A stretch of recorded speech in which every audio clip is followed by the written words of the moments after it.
let me invite Dr. Suryasri for the first day session. Okay. Thank you, Sajeev sir. Okay.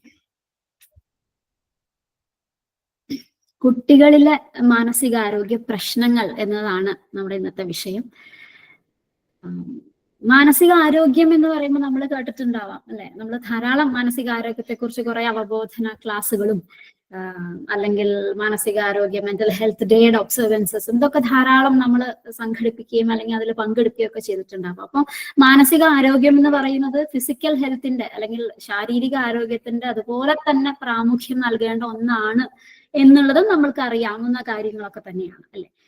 ഇപ്പൊ മാനസിക ആരോഗ്യം എന്തുകൊണ്ട് ഒരു ശാരീരിക ആരോഗ്യത്തിന്റെ അത്ര തന്നെ പ്രാമുഖ്യം കൊടുക്കേണ്ടതുണ്ട് എന്ന് പറയുക, എന്തുകൊണ്ട് അങ്ങനെ പറയുന്നു എന്ന് വെച്ചാൽ, സ്വാഭാവികമായിട്ട് നമുക്കറിയാം നമ്മൾ ചിന്തിക്കുന്ന രീതി, നമ്മൾ പ്രവർത്തിക്കുന്ന രീതി, അതുപോലെ തന്നെ നമ്മുടെ ഇമോഷൻസ്, നമ്മുടെ വികാരങ്ങൾ പ്രകടിപ്പിക്കുന്ന രീതി, ഇതൊക്കെയാണ് നമ്മുടെ മാനസിക ആരോഗ്യം അടിസ്ഥാനമായിട്ടുള്ളത്. മാനസിക ആരോഗ്യം നല്ലതാകുമ്പോൾ നമ്മൾ ചിന്തിക്കുന്ന രീതിയിൽ ഒരു പോസിറ്റീവ്നെസ് അല്ലെങ്കിൽ ചിന്തിക്കുന്ന രീതിയിൽ കുറച്ചൊരു എൻഹാൻസ്മെന്റ്, ഒരു ഉയർച്ച സംഭവിക്കും. നമ്മൾ ഇമോഷൻസ്, വികാരങ്ങൾ പ്രകടിപ്പിക്കുന്നതിൽ ഒരു പക്വത അല്ലെങ്കിൽ വികാരങ്ങൾ പ്രകടിപ്പിക്കുന്നതിൽ ഒരു സിറ്റുവേഷൻസിനും എല്ലാത്തിനും അടിസ്ഥാനമായിട്ട് സിറ്റുവേഷനൊക്കെ യോജിക്കുന്ന രീതിയിൽ വികാരങ്ങൾ പ്രകടിപ്പിക്കാൻ നമുക്ക് പറ്റും. അതുപോലെ നമ്മൾ കാര്യങ്ങൾ ഫീൽ ചെയ്തെടുക്കുന്ന, നമ്മൾ മനസ്സിലാക്കുന്ന രീതി, നമുക്ക് തോന്നുന്ന രീതി, ഇത് ഇങ്ങനെയാണ്, നമ്മൾ ഓരോ കാര്യത്തെ ഇന്റർപ്രറ്റ് ചെയ്ത് എടുക്കുന്ന രീതി, ഇതിലൊക്കെ കുറച്ചും കൂടെ ഒരു ക്വാളിറ്റി നമുക്ക് ഇംപ്രൂവ് ചെയ്യാൻ പറ്റും നമ്മുടെ മാനസിക ആരോഗ്യം നല്ലതാണെങ്കിൽ. അപ്പൊ അതുകൊണ്ട് തന്നെയാണ് മാനസികാരോഗ്യം ഏറ്റവും ഇമ്പോർട്ടന്റ് ആണ്, ശാരീരിക ആരോഗ്യം പോലെ തന്നെ ഇമ്പോർട്ടന്റ് ആണ് എന്ന് പറയാൻ കാരണം. ഇപ്പൊ കാലിന് നമുക്ക് വലിയ അസുഖമുണ്ടെങ്കിൽ, കാല് നമുക്ക് നടക്കാൻ ബുദ്ധിമുട്ടുണ്ട് എന്നുണ്ടെങ്കിൽ, കാല് നടക്കാനുള്ള ബുദ്ധിമുട്ടാണ് കാലിന്റെ അസുഖം എന്നുള്ളത് കൊണ്ട് നമ്മളെ ബാധിക്കുന്ന ഒരു വിഷയം എന്ന് പറയുന്നത്. അതുപോലെ തന്നെ മനസ്സിന്റെ ഒരു ബുദ്ധിമുട്ട് വരുമ്പോൾ നമ്മൾ ചിന്തിക്കുന്ന രീതിയിലും നമ്മൾ ഈ വികാരങ്ങൾ പ്രകടിപ്പിക്കുന്ന രീതിയിലും നമ്മൾക്ക് കാര്യങ്ങൾ തോന്നുന്ന ഫീൽ ചെയ്യുന്ന രീതിയിലും ഒക്കെ വ്യത്യാസങ്ങൾ സംഭവിക്കും. അപ്പൊ അതുകൊണ്ട് തന്നെ ഈ മാനസിക ആരോഗ്യ പ്രശ്നങ്ങൾ, mental health disorders or psychiatric disorders എന്ന് പറയുന്നത്, അത് നമ്മൾ ചിന്തിക്കുന്ന രീതിയെയും ഈ രീതി ഇപ്പൊ പറഞ്ഞ കാര്യങ്ങളെ ചിന്തിക്കുന്നതിനെയും ഇമോഷൻസിനെയും ഫീലിങ്സിനെയും ഒക്കെ തന്നെയാണ് ബാധിക്കുക എന്നുള്ളതാണ്. അപ്പൊ ഒരു മാനസിക പ്രശ്നം വന്നാൽ ഈ മേഖലകളിലൊക്കെയാണ് നമുക്കൊരു ബുദ്ധിമുട്ട് അനുഭവിക്കേണ്ടി വരിക. മെന്റൽ ഹെൽത്ത് ഡിസോർഡേഴ്സ് കുട്ടികളിൽ, മുതിർന്നവരിലും ഡിസോർഡേഴ്സ് ഉണ്ട്, കുട്ടികളിലും ഉണ്ട്. കുട്ടികളിലും മുതിർന്നവരിലും ഡിസോർഡേഴ്സിന്റെ ഒരു വ്യത്യാസം എന്നുള്ളത്, ഡിസോർഡേഴ്സിന്റെ സിംറ്റംസ് ഒക്കെ ഒരു വിധം ഏറെക്കുറെയൊക്കെ ഒന്ന് തന്നെ ആയിരിക്കാം, പക്ഷെ അത് പ്രകടിപ്പിക്കുന്ന രീതിയിൽ കുറച്ച് വ്യത്യാസങ്ങൾ ഉണ്ടാവാം അല്ലെ.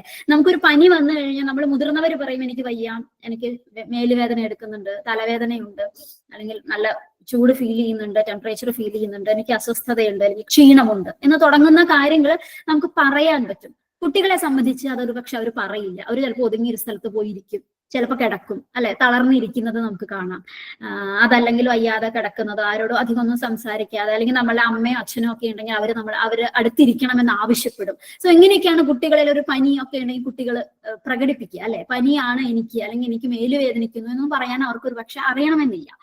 അപ്പൊ അതുപോലെ തന്നെയാണ് മാനസിക ആരോഗ്യം എന്നുള്ളത്. മാനസിക ആരോഗ്യം അവരുടെ ബുദ്ധിമുട്ടുകൾ ഒരുപക്ഷെ അവർക്ക് ശരിയായിട്ടുള്ള രീതിയിൽ പ്രകടിപ്പിക്കാൻ പറ്റണമെന്നില്ല.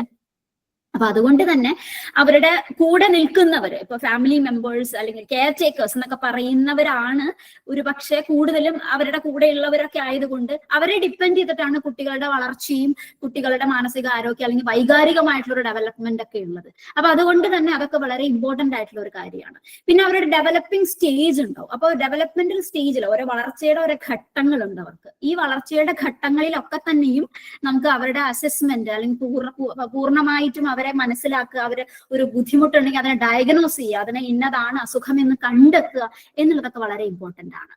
പിന്നെ മരുന്ന്, ഇപ്പൊ നമുക്ക് വലിയവരിൽ ഇപ്പൊ മാനസിക അസുഖം ഉണ്ടെങ്കിൽ മരുന്നൊക്കെ കഴിക്കുക എന്നൊക്കെ നമ്മൾ കേട്ടിട്ടുണ്ടാവും അല്ലെ. മരുന്ന് കഴിക്കലും ആവശ്യമുണ്ടെങ്കിൽ മരുന്ന് എടുക്കണം, ആവശ്യമില്ലെങ്കിൽ മരുന്ന് എടുക്കില്ല, ആവശ്യമില്ലെങ്കിൽ അതല്ലെങ്കിൽ സൈക്കോതെറാപ്പി പോലുള്ള കാര്യങ്ങളും കൂടെ മരുന്നും സൈക്കോതെറാപ്പിയും ഒരുമിച്ച് കൊണ്ടുപോകുന്നതുണ്ട്. സോ ഇങ്ങനെ പല വിധത്തിലുള്ള ട്രീറ്റ്മെന്റ് മെത്തേഡ്സ് നമുക്കുണ്ട്. അപ്പം കുട്ടികളിൽ ഒരുപക്ഷെ മരുന്ന് കൊടുക്കുക എന്നുള്ളതൊക്കെ ചിലപ്പോൾ അച്ഛനമ്മമാരെ സംബന്ധിച്ച് ബുദ്ധിമുട്ടുള്ള കാര്യം. എന്റെ മകൻ അല്ലെങ്കിൽ മകൾക്ക് മരുന്ന് കൊടുക്കാൻ എനിക്ക് താല്പര്യപ്പെടുന്നില്ല എന്ന് പറയുന്നവരുണ്ടാവാം. അപ്പൊ അതുകൊണ്ട് തന്നെ ഫാർമക്കോതെറാപ്പി, അതായത് മരുന്ന് എന്നുള്ളത് കുറച്ച് അത്ര കണ്ട് കോമൺ അല്ല കുട്ടികളിലേക്ക് വരുമ്പോ എന്നുള്ളത്. പിന്നെ അവർ നേരത്തെ പറഞ്ഞ പോലെ തന്നെ അവർക്ക് എക്സ്പ്രസ് ചെയ്യാൻ ഒരു ബുദ്ധിമുട്ടുണ്ട്. അവർക്ക് എക്സ്പ്രസ് ചെയ്യാൻ അറിയില്ല. എങ്ങനെ അത് എക്സ്പ്രസ് ചെയ്യണം എന്നുള്ളത് അവർക്ക് അറിയണമെന്നില്ല. ഇനി ഈ മാനസികാരോഗ്യ പ്രശ്നങ്ങളുടെ ഒരു വലിയൊരു ഇമ്പാക്റ്റ് എന്ന് പറയുന്നത് സ്വാഭാവികമായിട്ടും കുട്ടികളിൽ അതിന്റെ ഒരു ഇമ്പാക്റ്റ് ഉണ്ടാവും. കാരണം അവരുടെ പഠനം, അവരുടെ ബാക്കി ഫ്രണ്ട്സ്, പിയർ ഗ്രൂപ്പ് ഇന്ററാക്ഷൻസ്, അവരുടെ വൈകാരികമായിട്ടുള്ള ബുദ്ധിമുട്ട്, ഇതിലൊക്കെ കുട്ടിയെ ബാധിക്കും. ഒരു മാനസികാരോഗ്യ പ്രശ്നമുള്ള ഒരു കുട്ടിയാണെങ്കിൽ അവരുടെ ഒരു കുട്ടിയെ ബാധിക്കും. പിന്നെ അതുപോലെ അവരുടെ ഫാമിലിയെ ബാധിക്കും, അല്ലെ? ഫാമിലി എന്ന് പറയുമ്പോൾ ഒരു ഇപ്പൊ നമുക്ക് കുറെ ന്യൂക്ലിയർ ഫാമിലീസ് ഒക്കെയാണ്, അല്ലെ? അപ്പൊ ചെറിയ ചെറിയ അണുകുടുംബങ്ങളാണ്. അപ്പൊ ഈ കുടുംബങ്ങളിൽ ഒരു കുട്ടിയായിരിക്കും, അവിടെ ഒരു കുട്ടിയുണ്ടെങ്കിൽ ആ കുട്ടിയായിരിക്കും അവിടുത്തെ ഒരു സെന്റർ ഓഫ് അട്രാക്ഷൻ, അല്ലെങ്കിൽ എല്ലാവരുടെ ഫോക്കസും എല്ലാവരുടെ ശ്രദ്ധയും ആ കുട്ടിയിലേക്കായിരിക്കും. അപ്പൊ അങ്ങനെ വരുമ്പോൾ ആ കുട്ടിക്ക് ഒരു ബുദ്ധിമുട്ടുണ്ടെങ്കിൽ ആ വീട്ടിലെല്ലാവരെയും അത് ബാധിക്കും, അല്ലെ? ഇമോഷണലി, വൈകാരികമായിട്ട് അത് എല്ലാവരെയും ബാധിക്കും. അപ്പൊ അതുകൊണ്ട് തന്നെ ഫാമിലിയുടെ ഇടയിൽ പ്രശ്നങ്ങൾ വരും. കുട്ടിയെ നോക്കുന്ന അല്ലെങ്കിൽ കുട്ടിയെ ശ്രദ്ധിക്കുന്ന ഒരാളെ സംബന്ധിച്ച് അതും ഒരു വലിയ ബേർഡൻ ആയിട്ടോ ഒരു സ്ട്രെസ്ഫുൾ ആയിട്ടോ ചിലപ്പോൾ അവർക്ക് ഫീൽ ചെയ്തേക്കാം. അങ്ങനെ തുടങ്ങുന്ന ഫാമിലിയെയും അത് കുട്ടിയുടെ ഒരു അസുഖം എഫക്ട് ചെയ്യും. അതുപോലെ തന്നെ സമൂഹത്തില്, അതായത് സമൂഹം എന്ന് വെച്ചാൽ കുട്ടി ഇടപഴകുന്ന സമൂഹം, കുട്ടിയുടെ സ്കൂള്, കുട്ടിയുടെ ഫ്രണ്ട്സ് സർക്കിള്, പിന്നെ അങ്ങനെ അതുകൊണ്ട് ഉണ്ടാകുന്ന എക്കണോമിക് പരമായിട്ടുള്ള ബുദ്ധിമുട്ടുകൾ, അങ്ങനെ കുറെ കാര്യങ്ങളുണ്ട്. അപ്പൊ സമൂഹത്തിനെയും ഇത് കുട്ടിയുടെ ഒരു അസുഖം എന്നുള്ളത് ഒരു പരിധി വരെ ബാധിക്കും. അപ്പൊ കുട്ടിയെ ബാധിക്കും, കുട്ടിയുടെ ഫാമിലിയെ ബാധിക്കും, കുട്ടി ഇടപഴകുന്ന സമൂഹത്തെയും അത് ബാധിക്കും എന്നുള്ളതാണ്. ഇനി ഡിസോർഡേഴ്സ് പല തരത്തിലുണ്ട്. അപ്പം ഒരു ക്ലാസിഫിക്കേഷൻ ഉണ്ട്. ഞാൻ വളരെ ബ്രീഫായിട്ട് അത് പറയുന്നേ ഉള്ളൂ, നമ്മൾ അതിലേക്കൊന്നും ഡീപ്പായിട്ട് കിടക്കുന്നില്ല. കുട്ടികളിലെ എന്നല്ല, സൈക്യാട്രിക് ഡിസോർഡേഴ്സിനെ ക്ലാസിഫൈ ചെയ്യാൻ, അല്ലെ, ഡയഗ്നോസ്റ്റിക് ആൻഡ് സ്റ്റാറ്റിസ്റ്റിക്കൽ മാനുവൽ എന്നൊക്കെ പറഞ്ഞ് DSM എന്നൊക്കെ പറയും, അതൊരു ക്ലാസിഫിക്കേഷൻ ഉണ്ട്. പിന്നെ ICD, ഇപ്പോൾ ഇന്റർനാഷണൽ ക്ലാസിഫിക്കേഷൻ ഓഫ് ഡിസോർഡേഴ്സ് എന്ന് പറയുന്ന ICD എന്ന് പറയുന്ന ഒരു വേറൊരു ക്ലാസിഫിക്കേഷൻ ഉണ്ട്. ഇതൊക്കെ ബേസ് ചെയ്തിട്ടാണ് നമ്മൾ അസുഖങ്ങളെ ഇങ്ങനെ നമ്പർ ഒക്കെ ഇട്ടിട്ട് ക്ലാസിഫൈ ചെയ്യുക. അപ്പം അങ്ങനെ കുറെ ക്ലാസിഫിക്കേഷൻസ് ഉണ്ട്. നിങ്ങൾക്ക് മനസ്സിലാവാൻ കുറച്ചും കൂടെ ഒരു എളുപ്പ രീതിയിൽ, അല്ലെങ്കിൽ ഇത് ക്ലാസിഫിക്കേഷൻസിൽ പെടുന്നതാണ്, അപ്പം കുറച്ചും കൂടെ നമുക്ക് മനസ്സിലാക്കാൻ എളുപ്പത്തിന് ഞാൻ ഇങ്ങനെ ഒന്ന് ക്രോഡീകരിച്ച് വെച്ചിരിക്കുന്നതാണ്. ഒന്ന് ന്യൂറോ ഡെവലപ്മെന്റൽ ഡിസോർഡേഴ്സ്, അത് പക്ഷെ നമ്മൾ ഇന്ന് കൈകാര്യം ചെയ്യുന്നില്ല, അത് വേറൊരു സെഷനിൽ നമുക്കുണ്ട്. ഇപ്പൊ ADHD, ഓട്ടിസം സ്പെക്ട്രം പോലുള്ള അസുഖങ്ങളുണ്ട്. അതുപോലെ തന്നെ ലേണിംഗ് ഡിസബിലിറ്റി തുടങ്ങുന്ന കാര്യങ്ങൾ വേറെയുണ്ട്. സബ്സ്റ്റൻസ് അബ്യൂസ് എന്ന് പറയുന്ന വേറൊരു സെഷൻ നമുക്കുണ്ട്. അപ്പൊ ഇതൊക്കെ അവിടെ ഡീൽ ചെയ്തതാണ്. നമ്മൾക്ക് ഇന്ന് സൈക്യാട്രിക് അസുഖങ്ങൾ അല്ലെങ്കിൽ മാനസികാരോഗ്യ പ്രശ്നങ്ങൾ എന്നുള്ളത് മാത്രമാണ് നമ്മൾ ശ്രദ്ധ കേന്ദ്രീകരിക്കുന്നത്. അപ്പൊ നമ്മൾ ഇന്ന് ശ്രദ്ധിക്കുക, ഈ ആൻസൈറ്റി അല്ലെങ്കിൽ സ്ട്രെസ് റിലേറ്റഡ് അസുഖങ്ങൾ, mood disorders, behavioural disorders, eating disorders, psychotic disorders, ഈ തുടങ്ങുന്ന ഈ 5 ഒരു വലിയ ഒരു ക്ലാസിഫിക്കേഷൻ ഓഫ് ഡിസോർഡേഴ്സിനെയാണ് നമ്മൾ കുറച്ചൊന്ന് അധികമായിട്ട് ഫോക്കസ് ചെയ്യാൻ ശ്രമിക്കുന്നത്. ഓക്കെ, അപ്പം ആദ്യത്തേത് ഒരു ആൻസൈറ്റി അല്ലെങ്കിൽ സ്ട്രെസ് റിലേറ്റഡ് ഡിസോർഡേഴ്സിൽ വരുന്ന ഒന്ന്, ഏറ്റവും ആദ്യം നമുക്ക് പരാമർശിക്കേണ്ട ഒരു ഡിസോർഡർ ആണ് ജനറലൈസ്ഡ് ആൻസൈറ്റി. മുതിർന്നവരിലും ഉണ്ട് ഈ ജനറലൈസ്ഡ് ആൻസൈറ്റി. ജനറലൈസ്ഡ് എന്ന് പറഞ്ഞാൽ തന്നെ വാക്കിൽ തന്നെ ഉണ്ട്, അത് വളരെ എല്ലാത്തിലും അവരുടെ ഒരു ടെൻഷൻ, ഒരു ആൻസൈറ്റി നിലനിൽക്കുന്നതായിരിക്കും. അപ്പൊ പീഡിയാട്രിക് കുട്ടികളിൽ കാണുന്ന ജനറലൈസ്ഡ് ആൻസൈറ്റി ഡിസോർഡർ എന്ന് പറയുന്നത്, കുട്ടികൾ ഇടപഴകുന്ന എല്ലാ മേഖലയിലും അവർക്ക് ടെൻസ്ഡ് ആയിരിക്കും. അവര് ആൻസൈറ്റി ആണ് അവരുടെ ബേസിക് ഒരു ഇമോഷൻ ആയിട്ട് വരിക. ആൻസൈറ്റി എന്ന് പറയുന്ന ഇമോഷൻ നമുക്കറിയാം, ഉത്കണ്ഠ, ആധി, ഇതൊക്കെയാണ് അവരൊക്കെ ഉണ്ടാവുക. അപ്പൊ നമ്മളൊരു കാര്യത്തിന് ടെൻസ്ഡ് ആയി കഴിഞ്ഞാൽ നമുക്കറിയാം, ഇപ്പൊ നാളെ നമുക്കൊരു പരീക്ഷ ഉണ്ടെങ്കിൽ നമ്മൾ അതിന് ടെൻഷൻ ആയി കഴിഞ്ഞാൽ നമ്മൾ ചിലപ്പോൾ നമുക്ക് ഉറക്കം വരില്ല, അല്ലെ? നമുക്ക് പഠിച്ചുകൊണ്ട് പ്രിപ്പയർ ചെയ്തിട്ടില്ല എന്ന് തോന്നും. അപ്പൊ നമ്മൾ പിന്നെയും പ്രിപ്പയർ ചെയ്യണം എന്ന് തോന്നും. അങ്ങനെ കുറെ കാര്യങ്ങൾ നമുക്ക് തോന്നും. അപ്പൊ ഒരു ചെറിയൊരു ടെൻഷൻ നമുക്കുണ്ടാവും. അപ്പൊ ഈ ഒരു ടെൻഷന്റെ ഒരു ഡിസോർഡർ ലെവലിലേക്ക് എത്തുമ്പോൾ അത് എത്രമാത്രം ഉണ്ടാകും നമ്മൾ ഊഹിച്ചാൽ നമുക്ക് മനസ്സിലാവും, അല്ലെ? നമുക്ക് ചെറിയൊരു എക്സാമിന് അല്ലെങ്കിൽ ചിലവർ പറയില്ല, ഡ്രൈവിംഗ് ടെസ്റ്റ് കൊടുക്കാൻ പോകണം, എനിക്ക് ടെൻഷനാണ്, അയ്യോ ഞാൻ എങ്ങനെ ഓടിക്കുമെന്ന് എനിക്കറിയില്ല. അപ്പം ഈ ചെറിയ ചെറിയ കാര്യങ്ങൾക്ക് പോലും നമ്മൾ അനുഭവിക്കുന്ന ഒരു ടെൻഷൻ എന്ന് പറയുന്നത്, അത് ഒരു ഡിസോർഡർ ലെവലിലേക്ക് വരുമ്പോൾ അത് എത്രമാത്രം ഉണ്ടാകും, അതിന്റെ ഡെപ്ത് എന്ന് നമുക്ക് ആലോചിക്കാവുന്നതേ ഉള്ളൂ. അപ്പൊ അതുപോലെ എല്ലാ മേഖലയിലും നമ്മൾ ഇടപഴകുന്ന ഒട്ടുമിക്ക മേഖലകളിലും നമ്മൾ ആങ്ഷ്യസ് ആവും. എല്ലാത്തിനും ഒരു വറി, ഒരു എക്സസീവ് ആയിട്ടുള്ള ഒരു അമിതമായിട്ടുള്ള ഒരു വറി, ഒരു ബുദ്ധിമുട്ട്, ഒരു ആധി, ഒരു ഉത്കണ്ഠ, ഇതൊക്കെ നമുക്ക് ഉണ്ടാവുക. അവരുടെ സ്കൂൾ പെർഫോമൻസിലാകട്ടെ, പരീക്ഷയ്ക്ക് പോകുന്നതാകട്ടെ, ഫ്രണ്ട്സിനോട് സംസാരിക്കുന്നതിലാകട്ടെ, അതല്ലെങ്കിൽ ഈ മറ്റുള്ളവരുടെയും അല്ലെങ്കിൽ സ്വന്തവും ഒരു സേഫ്റ്റിയെ കുറിച്ചാകട്ടെ, അയ്യോ ഇത് ഞാൻ സുരക്ഷിതമായിരിക്കുമോ, അല്ലെങ്കിൽ ഇത് എന്തെങ്കിലും അപകടം പറ്റുമോ തുടങ്ങുന്ന ഒരു സേഫ്റ്റിയെ അനുബന്ധമായിട്ടുള്ള ചിന്തകളിലാകട്ടെ, ഇതിലൊക്കെ അവർ വളരെ ടെൻസ്ഡ് ആയിരിക്കും. അതുപോലെ അവരിൽ കാണുന്ന ഈ ഒരു ജനറലൈസ്ഡ് ആൻസൈറ്റി ഡിസോർഡറുള്ള കുട്ടികളിൽ കാണുന്ന സിംറ്റംസ്, ഒന്ന് ഇമോഷണലി പറഞ്ഞാൽ ഈ ടെൻഷനും വറിയും കാര്യങ്ങളൊക്കെ ഉണ്ടാകും. അത് ഒരു പക്ഷേ അവര് വളരെ റെസ്റ്റ്ലെസ് ആയിരിക്കും, അവര് വളരെ ഇറിറ്റബിൾ ആയിരിക്കും. അതാണ് അവരിൽ പ്രകടമാവുക. നമുക്ക് പുറമേ നോക്കുമ്പോൾ കുട്ടികൾക്ക് ടെൻഷൻ ഉണ്ടെന്ന് അവർക്ക് പറയാൻ അറിയില്ല, അല്ലെങ്കിൽ എനിക്ക് ഇന്ന ബുദ്ധിമുട്ടുണ്ട് എന്ന് പറയാൻ അറിയില്ല. കുട്ടികൾ പലപ്പോഴായിട്ട് സംസാരത്തിന്റെ ഇടയിൽ നമ്മളോട് പറയും എന്തെങ്കിലും സംഭവിക്കുമോ, അല്ലെങ്കിൽ എനിക്ക് പേടിയാകുന്നു തുടങ്ങുന്ന കാര്യങ്ങൾ അത്രയ്ക്ക് അവർ ചിലപ്പോൾ പറയുള്ളൂ. നിരന്തരമായിട്ട് അതൊന്ന് പരാമർശിച്ചുകൊണ്ടിരിക്കണമെന്നില്ല. പക്ഷെ ഇത് കുട്ടികൾ ചിലപ്പോൾ വളരെ റെസ്റ്റ്ലെസ് ആവും, അവർക്ക് വളരെ ബുദ്ധിമുട്ടാണ്, ഒരു സ്ഥലത്ത് ഇരുന്ന് ഫോക്കസ് ചെയ്യാനൊക്കെ വളരെ ബുദ്ധിമുട്ട് വരുന്നു, വളരെ ഇറിറ്റബിൾ ആണ്, പെട്ടെന്ന് അവർ ഇറിറ്റേറ്റഡ്, ദേഷ്യം വരിക അല്ലെങ്കിൽ വിഷമം വരിക, പെട്ടെന്ന് ഇമോഷണലി വളരെ സെൻസിറ്റീവ് ആവുക. ഇതൊക്കെ വരും ഈ ആൻസൈറ്റി ഡിസോർഡർ ഉള്ള കുട്ടികളിൽ. അപ്പൊ അതിൽ വരുന്ന ഫിസിക്കൽ ബുദ്ധിമുട്ടുകൾ അവർ പറയും, എനിക്ക് തലവേദനയാണ്, വയറുവേദനയാണ്, എനിക്ക് ക്ഷീണമാണ് എന്ന് തുടങ്ങുന്ന കുറെ കാര്യങ്ങളാണ് അവർ അതിന് പറയുക. അതായത് എനിക്ക് ചില കുട്ടികളെ കണ്ടിട്ടില്ല, എനിക്ക് ബുദ്ധിമുട്ടുണ്ട്, എനിക്ക് ഈ പറഞ്ഞ പോലെ ഉറക്കത്തിലിരുന്നാവുന്ന ബുദ്ധിമുട്ട്, ഉറങ്ങാൻ വളരെ ഡിസ്റ്റർബ്ഡ് ആയിരിക്കും അവരുടെ സ്ലീപ്പ്, ഇടയിലിടയിൽ ഉണരും, ചിലപ്പോൾ വളരെ നൈറ്റ് മെയേഴ്സ്, ദുസ്വപ്നം കാണാന്നൊക്കെ പറയുന്ന പോലെ വളരെ സ്വപ്നങ്ങളൊക്കെ കണ്ടിങ്ങനെ എണീക്കും. അതുപോലെ തന്നെ ഉറക്കം ചിലപ്പോൾ കിടന്നാൽ ഉറക്കം വരില്ല എന്ന് തുടങ്ങുന്ന ബുദ്ധിമുട്ടുകൾ ഉണ്ടാവാം. ഈ ടെൻഷൻ അടുപ്പിക്കുന്ന സാഹചര്യങ്ങൾ അവർ അവോയ്ഡ് ചെയ്യും. അവർക്ക് പോകാൻ ഇപ്പോൾ ഒരു സോഷ്യൽ ഗ്യാതറിംഗിൽ പോകണം, അല്ലെങ്കിൽ കുട്ടികളുടെ ഇടയിൽ പോയിട്ട് നിന്ന് സംസാരിക്കേണ്ട ഒരു സാഹചര്യം ഉണ്ടെങ്കിൽ, അല്ലെങ്കിൽ ക്ലാസ്സിൽ എല്ലാവരുടെയും മുമ്പിൽ എന്തെങ്കിലും വന്നിരുന്ന് പറയാനൊക്കെ പറഞ്ഞാൽ അതൊക്കെ വലിയ ടെൻഷൻ ഉണ്ടാക്കുന്ന കാര്യങ്ങൾ അവരെ സംബന്ധിച്ച്. ഇതൊക്കെ ഒരു പരിധിവരെ എല്ലാവർക്കും ഉണ്ടാകുന്ന കാര്യങ്ങളാണ്. പക്ഷെ ഇതിനെ നമ്മൾ മനസ്സിലാക്കേണ്ടത് ഒരു അസുഖം എന്ന രീതിയിൽ വരുമ്പോൾ അത് വളരെ ഡീപ്പായിരിക്കും. അത് അവരുടെ ഫങ്ഷനിങ്ങിനെയും ബാധിക്കും. കാരണം അവർക്ക് ഒരു കാര്യത്തിലും അതിങ്ങനെ പെരുമാറാൻ പറ്റില്ല. ഇപ്പൊ നമുക്കൊരു ടെൻഷനൊക്കെ ഉണ്ട്, അയ്യോ ഇന്ന് എനിക്ക് ക്ലാസ് എടുക്കാൻ ടെൻഷൻ ഉണ്ട്, അല്ലെങ്കിൽ ഇന്ന് ക്ലാസ്സിൽ പോയിട്ട് എന്തെങ്കിലും പറയാൻ ടെൻഷൻ ഉണ്ട്, ഞാൻ ഇന്ന് ചെയ്യില്ല നാളെ ചെയ്യാം ബിക്കോസ് ഞാൻ പ്രിപ്പയർ ചെയ്തിട്ടില്ല എന്ന് പറയുന്നതും സ്ഥിരമായിട്ട് എനിക്ക് ചെയ്യാൻ പറ്റില്ല എന്ന് പറയുന്നതും വ്യത്യാസമുണ്ട്. അപ്പോൾ അവിടെയാണ് നമ്മൾ അതിനെ ഡയഗ്നോസ് ചെയ്യുമ്പോൾ നമ്മൾ ശ്രദ്ധിക്കേണ്ട ഒരു കാര്യം, ഒരു കാര്യം ഒരു സമയത്ത് മാത്രമാണോ, അതോ ഇത് കൺസിസ്റ്റന്റ് ആയിട്ട് ഇത് ഇങ്ങനെ തന്നെയാണോ സ്വഭാവം, അല്ലെങ്കിൽ ഈ ഒരു അവോയ്ഡൻസ് തുടർന്നുകൊണ്ടേ ഇരിക്കുന്നത് എന്നുള്ളതാണ് ശ്രദ്ധിക്കേണ്ട ഒരു കാര്യം. അപ്പൊ അവര് പല കാര്യങ്ങളും അതിനെ അവോയ്ഡ് ചെയ്തുകൊണ്ടേയിരിക്കും. അതുപോലെ തന്നെ അവർക്ക് ഒരു ഈ പറഞ്ഞ പോലെ ഫിസിക്കൽ സിംറ്റംസ് അല്ലെങ്കിൽ ഉറക്കത്തിൽ വരുന്ന ബുദ്ധിമുട്ടുകൾ തുടങ്ങുന്ന കാര്യങ്ങളൊക്കെ അവരിൽ വീണ്ടും അനുഭവപ്പെടാൻ തുടങ്ങും. പിന്നെ കുട്ടികളിൽ കാണുന്ന ഒരു അതില് ആൻസൈറ്റി ഡിസോർഡറിൽ ഒരു ഇപ്പം സ്ലൈഡിൽ കാണുന്ന പോലെ തന്നെ ഒരു റീഅഷ്വറൻസ് അവർ എടുത്തുകൊണ്ടിരിക്കും. ഇത് ശരിയല്ലേ, ഞാൻ പോയി പറഞ്ഞാൽ ശരിയാകുമോ, എപ്പോഴും അവിടേക്ക് ഒരു വിഷമവും സംശയമോ ഒക്കെ അവർ തീർത്തുകൊണ്ടേയിരിക്കും എന്നുള്ളതാണ്. അപ്പൊ ജനറലൈസ്ഡ് ഒട്ടുമുക്ക മേഖലകളിലും അല്ലെങ്കിൽ ഇടപഴകുന്ന മേഖലകളിലൊക്കെ അവർക്ക് ടെൻഷൻ അനുഭവിക്കുക എന്നുള്ളതാണ് ജനറലൈസ്ഡ് ആൻസൈറ്റി ഡിസോർഡർ എന്ന് കുട്ടികളിൽ പറയപ്പെടുന്നത്. ഇപ്പം ഒരു 1-8 കുട്ടികൾക്കും അല്ലെങ്കിൽ ഒരു 2.9 മുതൽ ഒരു 4.6% വരെയൊക്കെ കുട്ടികളിൽ ഈ ആൻസൈറ്റി ഡിസോർഡർ ഉണ്ട് എന്നാണ് പല പഠനങ്ങളും പറയുന്നത്. ഒരു ജനറലൈസ്ഡ് ആൻസൈറ്റി ഡിസോർഡർ ഉണ്ട് എന്ന്. ഇനി അടുത്തൊരു ഡിസോർഡർ എന്ന് പറയുന്നതാണ് ഒരു separation anxiety. Separation anxiety disorder നമ്മൾ പലപ്പോഴും നമുക്ക് കുറച്ചൊക്കെ പരിചിതമാവുന്ന, വീട്ടിൽ കുട്ടികളൊക്കെ ഉണ്ടെങ്കിൽ സ്കൂളിൽ പോകാൻ മടി കാണിക്കും എന്ന് തുടങ്ങുന്ന കാര്യങ്ങൾ. കാരണം രാവിലെ പോയാൽ വൈകുന്നേരം വരുള്ളൂ.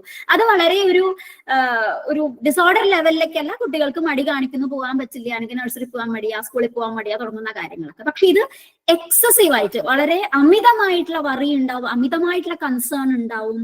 ഒരു അറ്റാച്ച്മെന്റ് ഫിഗർ, ഒരു പർട്ടിക്കുലർ വ്യക്തി, അമ്മ അല്ലെങ്കിൽ അച്ഛൻ അല്ലെങ്കിൽ മുത്തശ്ശൻ അല്ലെങ്കിൽ മുത്തശ്ശി, ഇവരിൽ നിന്ന് നമുക്കൊരു ഡിറ്റാച്ച്മെന്റ് വരേണ്ടി വരുമ്പോൾ ഉണ്ടാകുന്ന വല്ലാതെയുള്ള ഒരു ബുദ്ധിമുട്ട്, അമിതമായിട്ടുള്ള ഒരു ബുദ്ധിമുട്ട്, അതാണ് ഈ സെപ്പറേഷൻ ആൻസൈറ്റിയിൽ അവർ പ്രകടിപ്പിക്കുക. അപ്പം ഒരു ഒറ്റയ്ക്കാകുമ്പോ അവർക്കുണ്ടാവുന്ന പേടി, ഒരു ഭയം, അതാണ് സെപ്പറേഷൻ ആൻസൈറ്റി. അതായത് കെയർ ഗിവറിൽ നിന്ന് അവർ മാറേണ്ടി വരുമ്പോൾ അവർക്ക് എന്തോ സംഭവിക്കും, സ്വയം എന്തോ സംഭവിച്ചു പോകും, അവരെവിടെയാണെന്നറിയില്ല, അവർക്ക് എന്തെങ്കിലും സംഭവിക്കുമോ തുടങ്ങുന്ന ആ ഒരു വല്ലാതെ അമിതമായിട്ടുള്ള ഒരു ഭയം ഉണ്ടാകുമല്ലോ, അതാണ് സെപ്പറേഷൻ. ഒരു വ്യക്തിയിൽ നിന്ന് സെപ്പറേറ്റഡ് ആകേണ്ടി വരുമ്പോൾ ഉണ്ടാകുന്ന ഒരു ഭയത്തെയാണ് വളരെ ചുരുക്കി പറഞ്ഞാൽ സെപ്പറേഷൻ ആൻസൈറ്റി എന്ന് പറയുന്നത്.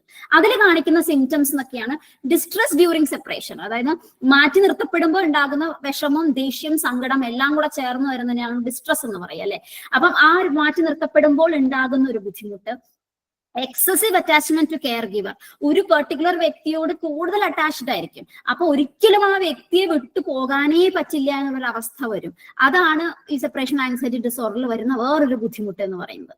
പിന്നെ ഒരു റിഗ്രഷൻ ഇൻ ബിഹേവിയർ, ചില കുട്ടികളില് സാധാരണഗതിയിൽ വലിയ പ്രശ്നങ്ങളൊന്നും ഇല്ലാത്ത കുട്ടികൾ ഈ ഒരു സെപ്പറേഷൻ അല്ലെങ്കിൽ ഒരു വ്യക്തിയിൽ നിന്ന് സെപ്പറേറ്റഡ് ആവുമ്പോൾ ചിലപ്പോൾ നമ്മുടെ ക്ലിനിക്കിലൊക്കെ വരുമ്പോൾ ഇത്രയും കാലം പ്രശ്നമൊന്നും ഉണ്ടായിരുന്നില്ല, ഇപ്പം ബെഡ് വെറ്റിംഗ് തുടങ്ങി, അതായത് ഇപ്പം ഉറക്കത്തിൽ മൂത്രമൊഴിക്കുക, ബെഡിൽ മൂത്രമൊഴിക്കുക, അതല്ലെങ്കിൽ തം സക്കിങ്, ഈ വിരലൊക്കെ കുടിക്കുക, അത് ഇത്രയും ചെറുപ്പത്തിലൊന്നും ഉണ്ടായിരുന്നില്ല, വളരെ ചെറുപ്പത്തിലുണ്ടായിരുന്നു, അത് മാറിയതായിരുന്നു, പിന്നെ വീണ്ടും അത് ഡെവലപ്പായിട്ട് വന്നു എന്നൊക്കെ പറയുമ്പോൾ ഇതും കാണാൻ സാധ്യതയുണ്ട് സെപ്പറേഷൻ ആങ്സൈറ്റി ഡിസോർഡറിൽ. അത് ഇതിന്റെ ഒരു കാരണവും ആവാൻ സാധ്യതയുണ്ട്. അതല്ലാതെ വേറെ കാരണങ്ങൾ ഉണ്ടാവാം, ബെഡ് വെറ്റിങ്ങിനും തം സക്കിങ്ങിനും ഒക്കെ. പക്ഷെ കൂടുതലും ഇങ്ങനെ ഒരു ആങ്സൈറ്റി ഉണ്ടെങ്കിൽ, ഒരു വ്യക്തിയിൽ നിന്ന് ഒരു വേർപ്പെടൽ അവർക്ക് അനുഭവിക്കേണ്ടി വരുന്നുണ്ടെങ്കിലും ഒരു റിഗ്രഷൻ, അതായത് പഴയ കാലത്തിലേക്ക് ഒന്നൊരു പോക്ക്, ആ സ്വഭാവത്തില് പഴയ സ്വഭാവത്തിലേക്ക് ഒന്ന് തിരിച്ചു പോകുന്നു, അല്ലെങ്കിൽ ഒരു പടി താഴ്ന്ന ഒരു സ്വഭാവം കാണിക്കുന്നു, ആ ലെവലിലെ കുട്ടികളുടെ അല്ല, താഴ്ന്ന ഒരു ലെവലിലെ കുട്ടികളുടെ സ്വഭാവം അവർ കാണിക്കുന്നു എന്നുള്ളതാണ് ഉണ്ടാവുക. പിന്നെ സ്ലീപ്പ് ഡിസ്റ്റർബൻസ്, നേരത്തെ പറഞ്ഞ പോലെ ഉറക്കത്തിൽ വരുന്ന വ്യത്യാസങ്ങൾ, ഉറക്കത്തിൽ വരുന്ന ഡിഫിക്കൽട്ടീസ്, ഇതൊക്കെ കുട്ടികളിൽ സെപ്പറേഷൻ ആങ്സൈറ്റിയിൽ ഉണ്ടാകാൻ സാധ്യതയുണ്ട്. ഇനി അടുത്ത ഒരു ഡിസോർഡർ എന്ന് പറയുന്നതാണ് സോഷ്യൽ ആങ്സൈറ്റി. സോഷ്യൽ ആങ്സൈറ്റി എന്ന് പറയുന്നത് സോഷ്യൽ സിറ്റുവേഷൻസിൽ വരുന്ന വളരെ ഇന്റൻസ് ആയിട്ടുള്ള ഒരു ഫിയർ ആണ്. അതിനെ സോഷ്യൽ ഫോബിയ എന്നും നമ്മൾ പറയും. സോഷ്യൽ ആങ്സൈറ്റിക്ക് വേറൊരു പേരാണ് സോഷ്യൽ ഫോബിയ. അപ്പോൾ ഇന്റൻസ് ആയിട്ടുള്ള, വളരെ ഡീപ്പ് ആയിട്ടുള്ള, വളരെ ബുദ്ധിമുട്ട് അനുഭവിക്കുന്ന ഒരു ഭയമാണ്, ഒരു സോഷ്യൽ സിറ്റുവേഷനിൽ വരുന്ന ഒരു ഭയമാണ് സോഷ്യൽ ആങ്സൈറ്റി ഡിസോർഡർ എന്ന് പറയുന്നത്. അവർ പലപ്പോഴും ഒരു പെർഫോമൻസ് ചെയ്യേണ്ടി വരുമ്പോൾ, ഇപ്പൊ നേരത്തെ പറഞ്ഞ പോലെ എന്തെങ്കിലും ഒരു കാര്യം നമുക്ക് പ്രകടിപ്പിക്കേണ്ടി വരുമ്പോ, അതല്ലെങ്കിൽ കാര്യങ്ങൾ സംസാരിക്കേണ്ടിയൊക്കെ വരുമ്പോൾ വളരെ ബുദ്ധിമുട്ട് അവര് കാണിച്ചു എന്ന് വരാം. ഇത് ജനറലൈസ്ഡ് ആങ്സൈറ്റി ആയിട്ട് നമുക്കൊരു കൺഫ്യൂഷൻ വരാൻ സാധ്യതയുണ്ട്. ജനറലൈസ്ഡ് ആങ്സൈറ്റി എന്ന് പറഞ്ഞാൽ ഒട്ടുമിക്ക മേഖലകളിലും അവർക്ക് ടെൻഷൻ ആയിരിക്കും. സോഷ്യൽ ആങ്സൈറ്റി എന്ന് പറഞ്ഞാൽ സമൂഹത്തിൽ ഇടപഴകേണ്ടി വരുമ്പോൾ മാത്രമേ അവർക്ക് ടെൻഷൻ ഉണ്ടാവുള്ളൂ. അതായത് വേറെ വ്യക്തികളുടെ കൂടെ സംസാരം, ഒരു മറ്റുള്ളവരുടെ പ്രസൻസിലാണ് കൂടുതലും അവർക്ക് ഒരു ആങ്സൈറ്റി ഉണ്ടാകുക.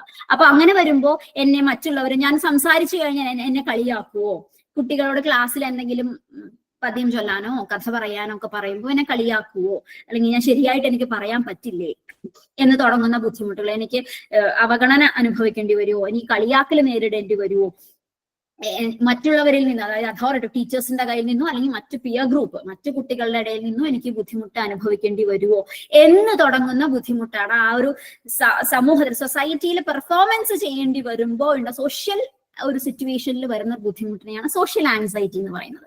അപ്പൊ ഈ പറഞ്ഞ പോലെ നെഗറ്റീവ് ഇവാലുവേഷൻ, എനിക്ക് എന്നെ മോശമായിട്ട് കണക്കാക്കുവോ, ഞാൻ പറയുന്നതിനെ അവർ കളിയാക്കുകയോ അല്ലെങ്കിൽ എനിക്ക് ശരിയായിട്ടുള്ള രീതിയിൽ അവരെന്നെ ജഡ്ജ് ചെയ്യാതെ വരുമോ. അപ്പൊ അങ്ങനെ വരുമ്പോൾ സോഷ്യൽ സിറ്റുവേഷനെ ഞാൻ അവോയ്ഡ് ചെയ്യും. അതായത് വളരെ റിലക്റ്റൻസ് അവർ കാണിക്കും, അല്ലെങ്കിൽ വളരെ റെഫ്യൂസൽ അങ്ങനെ കാണിക്കും. ഗ്രൂപ്പ് ആക്ടിവിറ്റിയിലൊക്കെ പങ്കെടുക്കാൻ അവർ ഒട്ടും താല്പര്യം പ്രകടിപ്പിക്കില്ല. ഒരു ക്ലാസ് ഡിസ്കഷൻസ് ഉണ്ടാവുമ്പോൾ, സോഷ്യൽ ഗ്യാതറിങ്സ് ഉണ്ടാവുമ്പോൾ ഈ മറ്റു വ്യക്തികളുടെ പ്രസൻസ് അവർ പൂർണ്ണമായിട്ടും അവോയ്ഡ് ചെയ്യാനാണ് ശ്രമിക്കുക. അപ്പൊ അങ്ങനെ വരുമ്പോൾ class discussion, social gathering, group activity, group discussion തുടങ്ങുന്ന കാര്യങ്ങളിലൊന്നും അവർ പങ്കെടുക്കില്ല. അവർ പങ്കെടുക്കാൻ ഒരു റിലക്റ്റൻസ്, ഒരു വിമുഖത അവർ കാണിക്കും. അതാണ് സോഷ്യൽ ആങ്സൈറ്റി ഉള്ളവരിൽ കാണുന്ന വേറൊരു പ്രത്യേകത എന്ന് പറയുന്നത്. അപ്പൊ അങ്ങനെ വരുമ്പോൾ അവർക്ക് ഫ്രണ്ട്സ്, മറ്റു സുഹൃത്തുക്കളെ ഉണ്ടാക്കുക എന്നുള്ളത് വലിയ ബുദ്ധിമുട്ടാണ്, അല്ലെ? അവർ സംസാരിക്കുമ്പോഴാണ് അവർക്കൊരു സുഹൃത്തുക്കളെ ഉണ്ടാക്കാൻ പറ്റുക. അപ്പൊ സുഹൃത്തുക്കളെ ഉണ്ടാക്കുക എന്നുള്ളത് വലിയ ബുദ്ധിമുട്ടായിട്ട് അവർക്ക് വരും.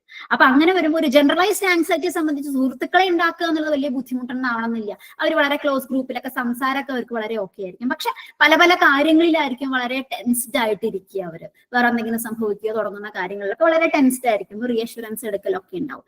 മറിച്ച് സോഷ്യൽ ആങ്സൈറ്റിയിൽ വരുമ്പോൾ ഒരു വ്യക്തികളുമായിട്ടുള്ള സംസാരം അല്ലെങ്കിൽ വ്യക്തികളുടെ പ്രസൻസ് ആണ് അവരെ ആങ്ഷ്യസ് ആക്കുന്നത്. അതുകൊണ്ട് തന്നെ അത്തരം പ്രസൻസിൽ നിന്നൊക്കെ അവർ മാറി നിൽക്കുക, ഒഴിഞ്ഞു മാറി നിൽക്കുക എന്നുള്ളതാണ്. അപ്പൊ ഞാൻ എന്തെങ്കിലും അബദ്ധം കാണിച്ചു പോകുമോ, എന്തെങ്കിലും മിസ്റ്റേക്ക് ഞാൻ ചെയ്യുമോ, അല്ലെങ്കിൽ എന്തെങ്കിലും എനിക്ക് വളരെ എംബാരസിങ് മൊമെന്റ്സ് എന്തെങ്കിലും ഉണ്ടായി പോകുമോ എന്ന് തുടങ്ങുന്ന ഒരു ഭയവും ഒക്കെ അവർക്ക് ഉണ്ടാകാം. പ്രസന്റേഷനൊക്കെ സമയത്ത് ക്ലാസ്സിൽ ഞാനൊക്കെ എന്തെങ്കിലും അബദ്ധങ്ങൾ ഞാൻ വിളിച്ചു പറയുമോ എന്ന് തുടങ്ങുന്ന കാര്യങ്ങളൊക്കെ അവർക്ക് ഇങ്ങനെ ചിന്തയായിട്ട് അവർക്ക് വരും. അപ്പൊ അതുകൊണ്ട് തന്നെ അവർക്ക് ഇത്തരം കാര്യങ്ങളൊക്കെ അവർ അവോയ്ഡ് ചെയ്തിരിക്കും. അങ്ങനെ വരുമ്പോൾ അവരുടെ സെൽഫ് എസ്റ്റീം എന്ന് പറയുന്നത് വളരെ താഴെയായിരിക്കും. സ്വാഭാവികമായിട്ട് നമ്മൾ ഒന്നിലും പങ്കെടുക്കുന്നില്ല, എപ്പോഴും ഒരു ഉത്കണ്ഠയാണ്, ഞാൻ പങ്കെടുത്താൽ ശരിയാവില്ലേ, ഞാൻ പറഞ്ഞാൽ ശരിയാവില്ലേ, എന്നെ കളിയാക്കുവോ, എന്നെ നാണം കെടുത്തുവോ തുടങ്ങുന്ന കാര്യങ്ങൾ ഉണ്ടായിക്കൊണ്ടിരിക്കുമ്പോൾ നമ്മുടെ ആ ഒരു സെൽഫ് എസ്റ്റീം എന്ന് പറയുന്നത് വളരെ താഴ്ന്നു വരും. കാരണം നമ്മൾ നമ്മുടെ തന്നെ എബിലിറ്റീസ്, നമ്മുടെ കഴിവുകളെ നമ്മൾ അണ്ടർ എസ്റ്റിമേറ്റ് ചെയ്യാൻ തുടങ്ങും. ആ കുട്ടി അണ്ടർ എസ്റ്റിമേറ്റ് ചെയ്യാൻ തുടങ്ങും. കുട്ടി അണ്ടർ എസ്റ്റിമേറ്റ് ചെയ്താൽ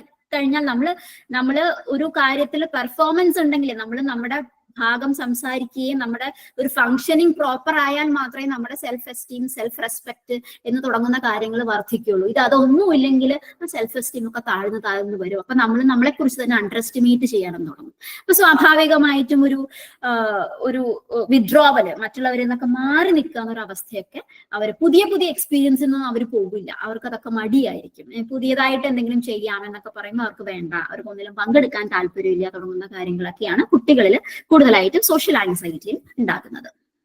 ഇനി അടുത്ത കുട്ടികളിൽ ഈ ആൻസൈറ്റി റിലേറ്റഡ് ആയിട്ട് ഫോബിയ എന്ന് പറഞ്ഞാൽ നിങ്ങൾ കേട്ടിട്ടുണ്ടാവും അല്ലെ? ഇറാഷണൽ ഫിയർ ആണ്, ഒരു കാരണവുമില്ലാത്ത ഒരു ഭയമാണ് ഫോബിയ എന്ന് പറയുന്നത്. നമുക്ക് തോന്നും, അതായത് അവരെ സംബന്ധിച്ച് അവർക്ക് അതിന് വ്യക്തമായിട്ടുള്ള ഭയം അവർക്ക് അനുഭവിക്കുന്നുണ്ട്, അതുകൊണ്ടാണ്. പക്ഷെ നമുക്ക് തോന്നുന്നത് എന്തിനാ അപ്പൊ പേടിക്കുന്നത്? ചിലപ്പോൾ ഫോർ എക്സാമ്പിൾ ഒരു എട്ടുകാലി അല്ലെങ്കിൽ ഒരു പല്ലി, പാറ്റ തുടങ്ങുന്ന ചെറിയ ജീവികളോട് പേടിയുണ്ടാവാം, അല്ലെങ്കിൽ നായ, പൂച്ച തുടങ്ങുന്ന മൃഗങ്ങളോട് പേടിയുണ്ടാവാം. അതല്ലെങ്കിൽ ചില സിറ്റുവേഷൻസിനോട് പേടിയുണ്ടാവാം. ഹൈറ്റ് പേടിയായിരിക്കാം, ഒരു ലിഫ്റ്റിൽ ക്ലോസ്ഡ് ആയിട്ടുള്ള ഒരു സിറ്റുവേഷനിൽ ഇരിക്കാൻ പേടിയായിരിക്കും, ലിഫ്റ്റ് പോലുള്ള കാര്യങ്ങളൊക്കെ പോകാൻ പേടിയായിരിക്കാം, ഒരു അടച്ചിട്ട മുറിയിൽ കുറെ നേരം ഇരിക്കാൻ, ചെറിയ റൂമൊക്കെ ആണെങ്കിൽ ഇരിക്കാൻ പേടിയുണ്ടാവാം. അപ്പൊ ഇതൊക്കെ അവർക്ക് ഭയം അല്ലെങ്കിൽ അവർക്ക് ആധി, ഉത്കണ്ഠയൊക്കെ ഉണ്ടാക്കുന്നതായിരിക്കും. അപ്പൊ ഇത് പെർട്ടിക്കുലർ ഒരു കാര്യത്തിനോടാണ് നമുക്ക് ആദ്യോ ഉത്കണ്ഠ, ഒരു ഫോബിയ, ഒരു ഭയം ഉണ്ടാവുള്ളൂ. ഇറാഷണൽ ആയിട്ടാണ്, നമുക്കതിനെ ന്യായീകരിക്കാൻ പറ്റാത്ത ഒരു ഭയമായിരിക്കാം. കാരണം പ്രത്യേകിച്ച് ഇപ്പൊ ഒരു എട്ടുകാലി എവിടെയോ, ചുമരിൽ എവിടെയോ ഒരു എട്ടുകാലി ഇരിക്കുന്നുണ്ട്, അത് ആ റൂമിലേക്ക് കടക്കാൻ തന്നെ ഭയം കാണിക്കുന്നു. അപ്പൊ അത് ഒട്ടും നമുക്ക് ന്യായീകരിക്കാൻ പറ്റുന്ന ഒരു കാര്യമല്ല. കാരണം ഒരു ലോജിക്കൽ രീതിയിൽ നമ്മൾ ആലോചിച്ചു കഴിഞ്ഞാൽ നമുക്കറിയാം, എട്ടുകാലി എവിടെയോ ചുമരിലിരിക്കുന്ന ഒരു ചെറിയൊരു എട്ടുകാലി, അത് നമ്മളെ ഒന്നും ചെയ്യാൻ പോകുന്നില്ല. പക്ഷെ അവരെ സംബന്ധിച്ച്, ഈ ഫോബിയ അനുഭവിക്കുന്ന ഫോബിക് ആയിട്ടുള്ള വ്യക്തിയെ സംബന്ധിച്ച് അത് വലിയ ബുദ്ധിമുട്ടാണ്, അത് അവർക്കത് ഭയമാണ്. അപ്പം അതുകൊണ്ട് തന്നെ അവരതിൽ നിന്ന് അവോയ്ഡ് ചെയ്യാനും കാര്യങ്ങളൊക്കെ ശ്രമിക്കും. അപ്പൊ ആ ഒരു ഭയത്തെയാണ് നമ്മൾ ഫോബിയ. അതുകൊണ്ടാണ് സ്പെസിഫിക് ഫോബിയ എന്ന് നമ്മൾ അതിനെ പറയാം. കുറെ ഫോബിയാസിന് കുറെ പേരൊക്കെ ഉണ്ട്. ഇൻസെക്ട്സിനുള്ള ഫോബിയ ഉണ്ട്, വെള്ളത്തിനോടുള്ള പേടിയുണ്ട്, ബ്ലഡിനോടുള്ള പേടിയുണ്ട്, ഹൈറ്റിനോടുള്ള പേടിയുണ്ട്, അങ്ങനെ തുടങ്ങുമ്പോൾ നേരത്തെ പറഞ്ഞ പോലെ സോഷ്യൽ ഫോബിയ ഉണ്ട്. അപ്പൊ അങ്ങനെ പല കാര്യങ്ങളിലും വളരെ സ്പെസിഫിക് ആയിട്ടുള്ള കാര്യങ്ങളിലാണ് സ്പെസിഫിക് ഫോബിയ എന്ന് പറയുന്നത്. അപ്പൊ ഒരു പെർട്ടിക്കുലർ കാര്യത്തിന് മാത്രമേ പേടി ഉണ്ടാവുള്ളൂ. ഫോർ എക്സാമ്പിൾ, ഇപ്പൊ നായയെ പേടിയുണ്ട്, എന്നാൽ പൂച്ചയെ പേടിയില്ല, അതൊരു ഫോബിയാണ്. മൃഗങ്ങളെ പേടിയാണെങ്കിൽ ഒട്ടുമിക്ക മൃഗങ്ങളെയും ഒരുപക്ഷെ നമ്മൾ അകത്തി നിർത്തുന്നവരുണ്ടാവാം. പക്ഷെ ഈ ഫോബിക് ആയിട്ടുള്ള വ്യക്തിയെ സംബന്ധിച്ച് നായയെ മാത്രമേ പേടിയുള്ളൂ, പൂച്ചയെ പേടിയില്ല. അപ്പം അങ്ങനെ സ്പെസിഫിക് ആയിട്ടുള്ള ഒരു വസ്തുവിനോട്, സ്പെസിഫിക് ആയിട്ടുള്ള ഒരു സിറ്റുവേഷനോട്, സ്പെസിഫിക് ആയിട്ടുള്ള ഒരു ജീവിയോട് മാത്രം പേടി വരുന്നതിനെയാണ് സ്പെസിഫിക് ഫോബിയ എന്ന് പറയുന്നത്. അപ്പൊ അത് ഇന്റൻസ് ആയിരിക്കും, വളരെ ഡീപ്പായിരിക്കും ഇന്റൻസ്, വളരെ പാനിക് ആവും അവർക്ക് വളരെ ബുദ്ധിമുട്ട്, അതായത് ഓവർവെൽമിംഗ് ആയിട്ടുള്ള ടെൻഷൻ അവർക്ക് ഫീൽ ചെയ്തുകൊണ്ടേയിരിക്കും. ആ സിറ്റുവേഷനെ കണ്ടു കഴിഞ്ഞാൽ ദൂരെ കണ്ടാൽ മതി ഒരു എട്ടുകാലി, അവർ ഇവിടുന്ന് ടെൻഷൻ അടിച്ചു തുടങ്ങും. ആ റൂമിന്റെ അറ്റത്ത് അവർ എവിടെയെങ്കിലും ഇരിക്കുന്നത് കണ്ടാൽ അപ്പൊ അവിടുന്ന് ടെൻഷൻ അടിച്ചു തുടങ്ങും. അത് മുതിർന്നവരിൽ ധാരാളം കണ്ടിട്ടുണ്ട്, അവർക്കത് പറയാനോ എക്സ്പ്രസ് ചെയ്യാനോ പറ്റും. പക്ഷെ കുട്ടികൾ എന്ത് ചെയ്യും? കുട്ടികൾ കരയും, കുട്ടികൾ വാശി പിടിക്കും, അല്ലെ? മുതിർന്നവർ പറയും എനിക്ക് പേടിയാണ്, പാറ്റയെ പേടിയാണ്, അല്ലെങ്കിൽ എട്ടുകാലിയെ പേടിയാണ്, ഞാൻ അവിടേക്ക് പോകുന്നില്ല, എനിക്ക് പേടിയുണ്ട് എന്നുള്ള കാര്യം അവർക്ക് തിരിച്ചറിയാൻ പറ്റും. കുട്ടികളെ സംബന്ധിച്ച് പേടിയുണ്ടെങ്കിലും അവരത് എക്സ്പ്രസ് ചെയ്യുക എങ്ങനെയാ? കരയുക, വാശി പിടിക്കുക തുടങ്ങുന്ന കാര്യങ്ങൾ. അല്ലാതെ മാറി നിന്നിട്ടൊന്നല്ല അവര് ചെയ്യുക. കരഞ്ഞ് വാശി പിടിച്ച് ആകബഹളം ആക്കുകയാണ് അവർ ചെയ്യുക, അല്ലെ? നമ്മൾ പറയുന്ന പോലെയല്ല കുട്ടികൾ അതിനെ പറയാ. അതുകൊണ്ട് തന്നെ ഫിസിക്കൽ സിംറ്റംസ് കുറെ അവർക്ക് ഉണ്ടാവാം. ഈ നോസിയ, വെറുതെ ഛർദ്ദിക്കാൻ വരുന്ന പോലെ ഒരു ബുദ്ധിമുട്ട് അവർ പറയും. സ്വെറ്റിങ്, കൂടുതൽ വിയർക്കുക, വളരെ ഡിസി ആയിട്ടിരിക്കുക, അവർക്ക് ഒരു സുഖമില്ലാത്തൊരവസ്ഥ അവർ പറയും. പിന്നെ ഹാർട്ട് ബീറ്റ് ഒക്കെ കൂടുന്ന പോലെ അവർ ചിലപ്പോൾ പറഞ്ഞു തരും. അത് കാണുമ്പോൾ തന്നെ അവർക്ക് നെഞ്ചുടിപ്പ് കൂടുന്നു, അവർ വിറയൽ അനുഭവപ്പെടുന്നു. അതായത് ആ സിറ്റുവേഷനെ കണ്ട അപ്പൊ തൊട്ട് വിറയലും നെഞ്ചുടിപ്പും ഒക്കെ നമുക്ക് അനുഭവിക്കുന്നു എന്നുള്ളതൊക്കെ അവർ കംപ്ലൈന്റ് ചെയ്യുന്നതാണ്. അപ്പൊ ഓവർവെൽമിംഗ് ആയിട്ടുള്ള ഒരു ആൻസൈറ്റിയാണ്. പിന്നെ ഈ കരച്ചില്, പ്രശ്നങ്ങള് ഒക്കെ അനുഭവിച്ചുകൊണ്ടേയിരിക്കും. അപ്പൊ അങ്ങനെ വരുമ്പോ ഈ pre occupation with the fear, ഈ ഒരു ഫിയർ എന്തിനോടാണോ അവർക്ക് പേടിയുള്ളത് അതിനെക്കുറിച്ച് എപ്പോഴും പറഞ്ഞുകൊണ്ടും അല്ലെങ്കിൽ എപ്പോഴും അതിനെക്കുറിച്ച് തന്നെയാണ് ചിന്തയിലും ഒക്കെ മിക്ക സമയങ്ങളിലും അവർക്ക് ഉണ്ടാവും. ആ സാഹചര്യം ഉണ്ടെങ്കിൽ അവർ അതിനെക്കുറിച്ച് ആലോചിക്കുന്നുണ്ടാവും. ഇന്ന സ്ഥലത്തേക്ക് പോയാൽ അയ്യോ, ഇപ്പൊ ഒരു റൂമിലേക്ക് തന്നെ പോകേണ്ടി വരുമ്പോൾ അവരുടെ മനസ്സിലേക്ക് ആദ്യം വരെ അവിടെ എട്ടുകാലി ഉണ്ടാവുമോ എന്നുള്ളതാണ്. എട്ടുകാലിയെ പേടിയുള്ള ഒരാളാണെങ്കിൽ ഈ എട്ടുകാലി ഉണ്ടാവുമോ? സ്വന്തം വീട്ടിലാണെങ്കിൽ തന്നെയും അവിടെ ഉണ്ടാകുമോ? അത് പോയിട്ട് ഫുള്ള് വാച്ച് ചെയ്തിട്ടേ പിന്നെ ആ റൂമിലേക്ക് കടക്കുകയുള്ളൂ. സോ അതിൽ അവർ പ്രീ ഓക്യുപ്പൈഡ് ആണ്. ഇത് തന്നെയാണ് അവർക്ക് ചിന്തിക്കാൻ മുഴുവൻ സമയം എന്ന് പറയുന്ന പോലെ ഏറെക്കുറെ സമയം മുഴുവൻ അവർ ഈ കാര്യങ്ങളാണ് ചിന്തിച്ചുകൊണ്ടിരിക്കുക. അത് വളരെ ഫോബിയ, വളരെ സിവിയർ ലെവലിലാണെങ്കിൽ എക്സസീവായിട്ട് ഇതിനെക്കുറിച്ച് പറയും, ഇതിനെക്കുറിച്ച് ചിന്തിക്കും, ഒക്കെ ചെയ്തുകൊണ്ടേയിരിക്കും. പിന്നെ വെല്ലിൻ അഡ്വാൻസ്ഡ് വളരെ മുൻകരുതലുകൾ എടുക്കും അവര്, അവിടേക്ക് പോവില്ല എന്നൊക്കെയുള്ള കാര്യങ്ങളൊക്കെ അവർ ചെയ്തുകൊണ്ടേയിരിക്കും. പിന്നെ നേരത്തെ ഏതൊരു ആങ്സൈറ്റിയിലും കാണുന്ന പോലെ തന്നെ ചില സ്ലീപ്പ് ഡിസ്റ്റർബൻസ് ഒക്കെ ഉണ്ടായേക്കാം ഫോബിക് ആയിട്ടുള്ള ഇൻഡിവിജ്വൽസിൽ, കുട്ടികളിൽ ഉറക്കത്തിൽ വരുന്ന പ്രശ്നങ്ങളും കാര്യങ്ങളൊക്കെ ഉണ്ടായേക്കാം. ഓക്കെ, അടുത്ത ഒരു ആങ്സൈറ്റി റിലേറ്റഡ് ഇനി ഒരു അസുഖമാണ്, അല്ലെങ്കിൽ സ്ട്രെസ് റിലേറ്റഡ് ആയിട്ടുള്ള ഒരു അസുഖമാണ് OCD. OCD നിങ്ങൾ കേട്ടിട്ടുണ്ടാവും അല്ലെ, ഒബ്സസീവ് കമ്പൾസീവ് ഡിസോർഡർ എന്ന് പറയും. ധാരാളം കേട്ടിട്ടുണ്ടാവാം OCD അല്ലെ. കൈ കഴുകുക, അല്ലെങ്കിൽ വൃത്തിയാക്കിക്കൊണ്ടേയിരിക്കുക അല്ലെ. പല പല സിനിമകളിലും OCD ഒക്കെ ബേസ് ചെയ്ത് കുറെ കാര്യങ്ങളൊക്കെ വന്നിട്ടുണ്ട് അല്ലെ.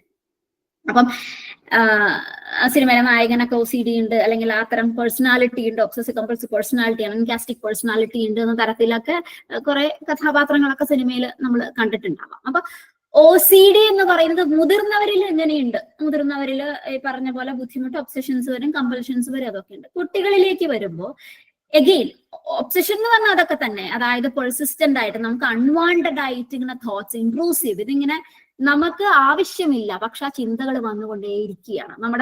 നമ്മുടെ കൺട്രോളിലല്ല, നമുക്ക് അനാവശ്യമാണ് ആ ചിന്തകൾ എന്നുണ്ടെങ്കിലും അത് നമുക്ക് ഇങ്ങനെ വന്നുകൊണ്ടേയിരിക്കുക. അത് റിക്കറന്റ് ആണ്, നിരന്തരം വന്നുകൊണ്ടേയിരിക്കുക. അത് it will be very distressing. നമുക്ക് വളരെ ഡിസ്ട്രസ്, വിഷമവും ദേഷ്യവും സങ്കടവും ഒക്കെ ഉണ്ടാക്കുന്ന, ടെൻഷനും കൂടെ, വിഷമവും സങ്കടവും കൂടെ ഒരുപോലെ ഉണ്ടാക്കുന്ന ഒരു തോട്ടും കൂടെ ആയിരിക്കും ഈ ഒബ്സഷൻസ് എന്ന് പറയുന്നത്. അപ്പം അങ്ങനെ വരുന്ന തോട്ടിനെയാണ് നമ്മൾ ഒബ്സഷൻ എന്ന് പറയുക. അതുകൊണ്ടാണ് ഒബ്സസീവ്. അതിനെ ആക്ഷനെ പറയാ കമ്പൽഷൻ ആണ്. അതിലേക്ക് വരാം. അപ്പൊ ഒബ്സഷൻ എന്ന് പറയുമ്പോൾ റിക്കറന്റ് ആയിട്ട് വന്നുകൊണ്ടിരിക്കുന്ന തോട്ട്സ് ആണ്, ഡിസ്ട്രസിങ് ആയിട്ടുള്ള തോട്ട്സ് ആണ്, നമുക്ക് ബുദ്ധിമുട്ടുണ്ടാക്കുന്ന തോട്ട്സ് ആണ്, അല്ലെങ്കിൽ ഫിയർ കാണും, ഭയങ്ങളാണ്. ഫോർ എക്സാമ്പിൾ, ഒരു ഫിയർ ഓഫ് കണ്ടാമിനേഷൻ എന്ന് പറയും. അതായത് ഇപ്പൊ നമ്മൾ പറഞ്ഞ പോലെ, അതായത് ഇവിടെ അഴുക്കുണ്ട്, അല്ലെങ്കിൽ വൃത്തിയില്ലേ, ഇത് ശുദ്ധമായതല്ലേ എന്ന് തുടങ്ങുന്ന ഒരു ഫിയർ. ഇപ്പൊ കൈ കഴുകിയാലും, വളരെ ക്ലാസിക്കൽ എക്സാമ്പിൾ പറഞ്ഞു കഴിഞ്ഞാൽ, കഴുകിയ കൈ വൃത്തിയല്ല എന്ന് തോന്നുക. അപ്പം കൈയിന് വൃത്തികേടുണ്ട്, ഒരു പ്രാവശ്യം കഴുകി, എന്നിരുന്നാലും അത് വൃത്തിയായിട്ടില്ല എന്നൊരു തോന്നൽ വരിക, വീണ്ടും കഴുകുക.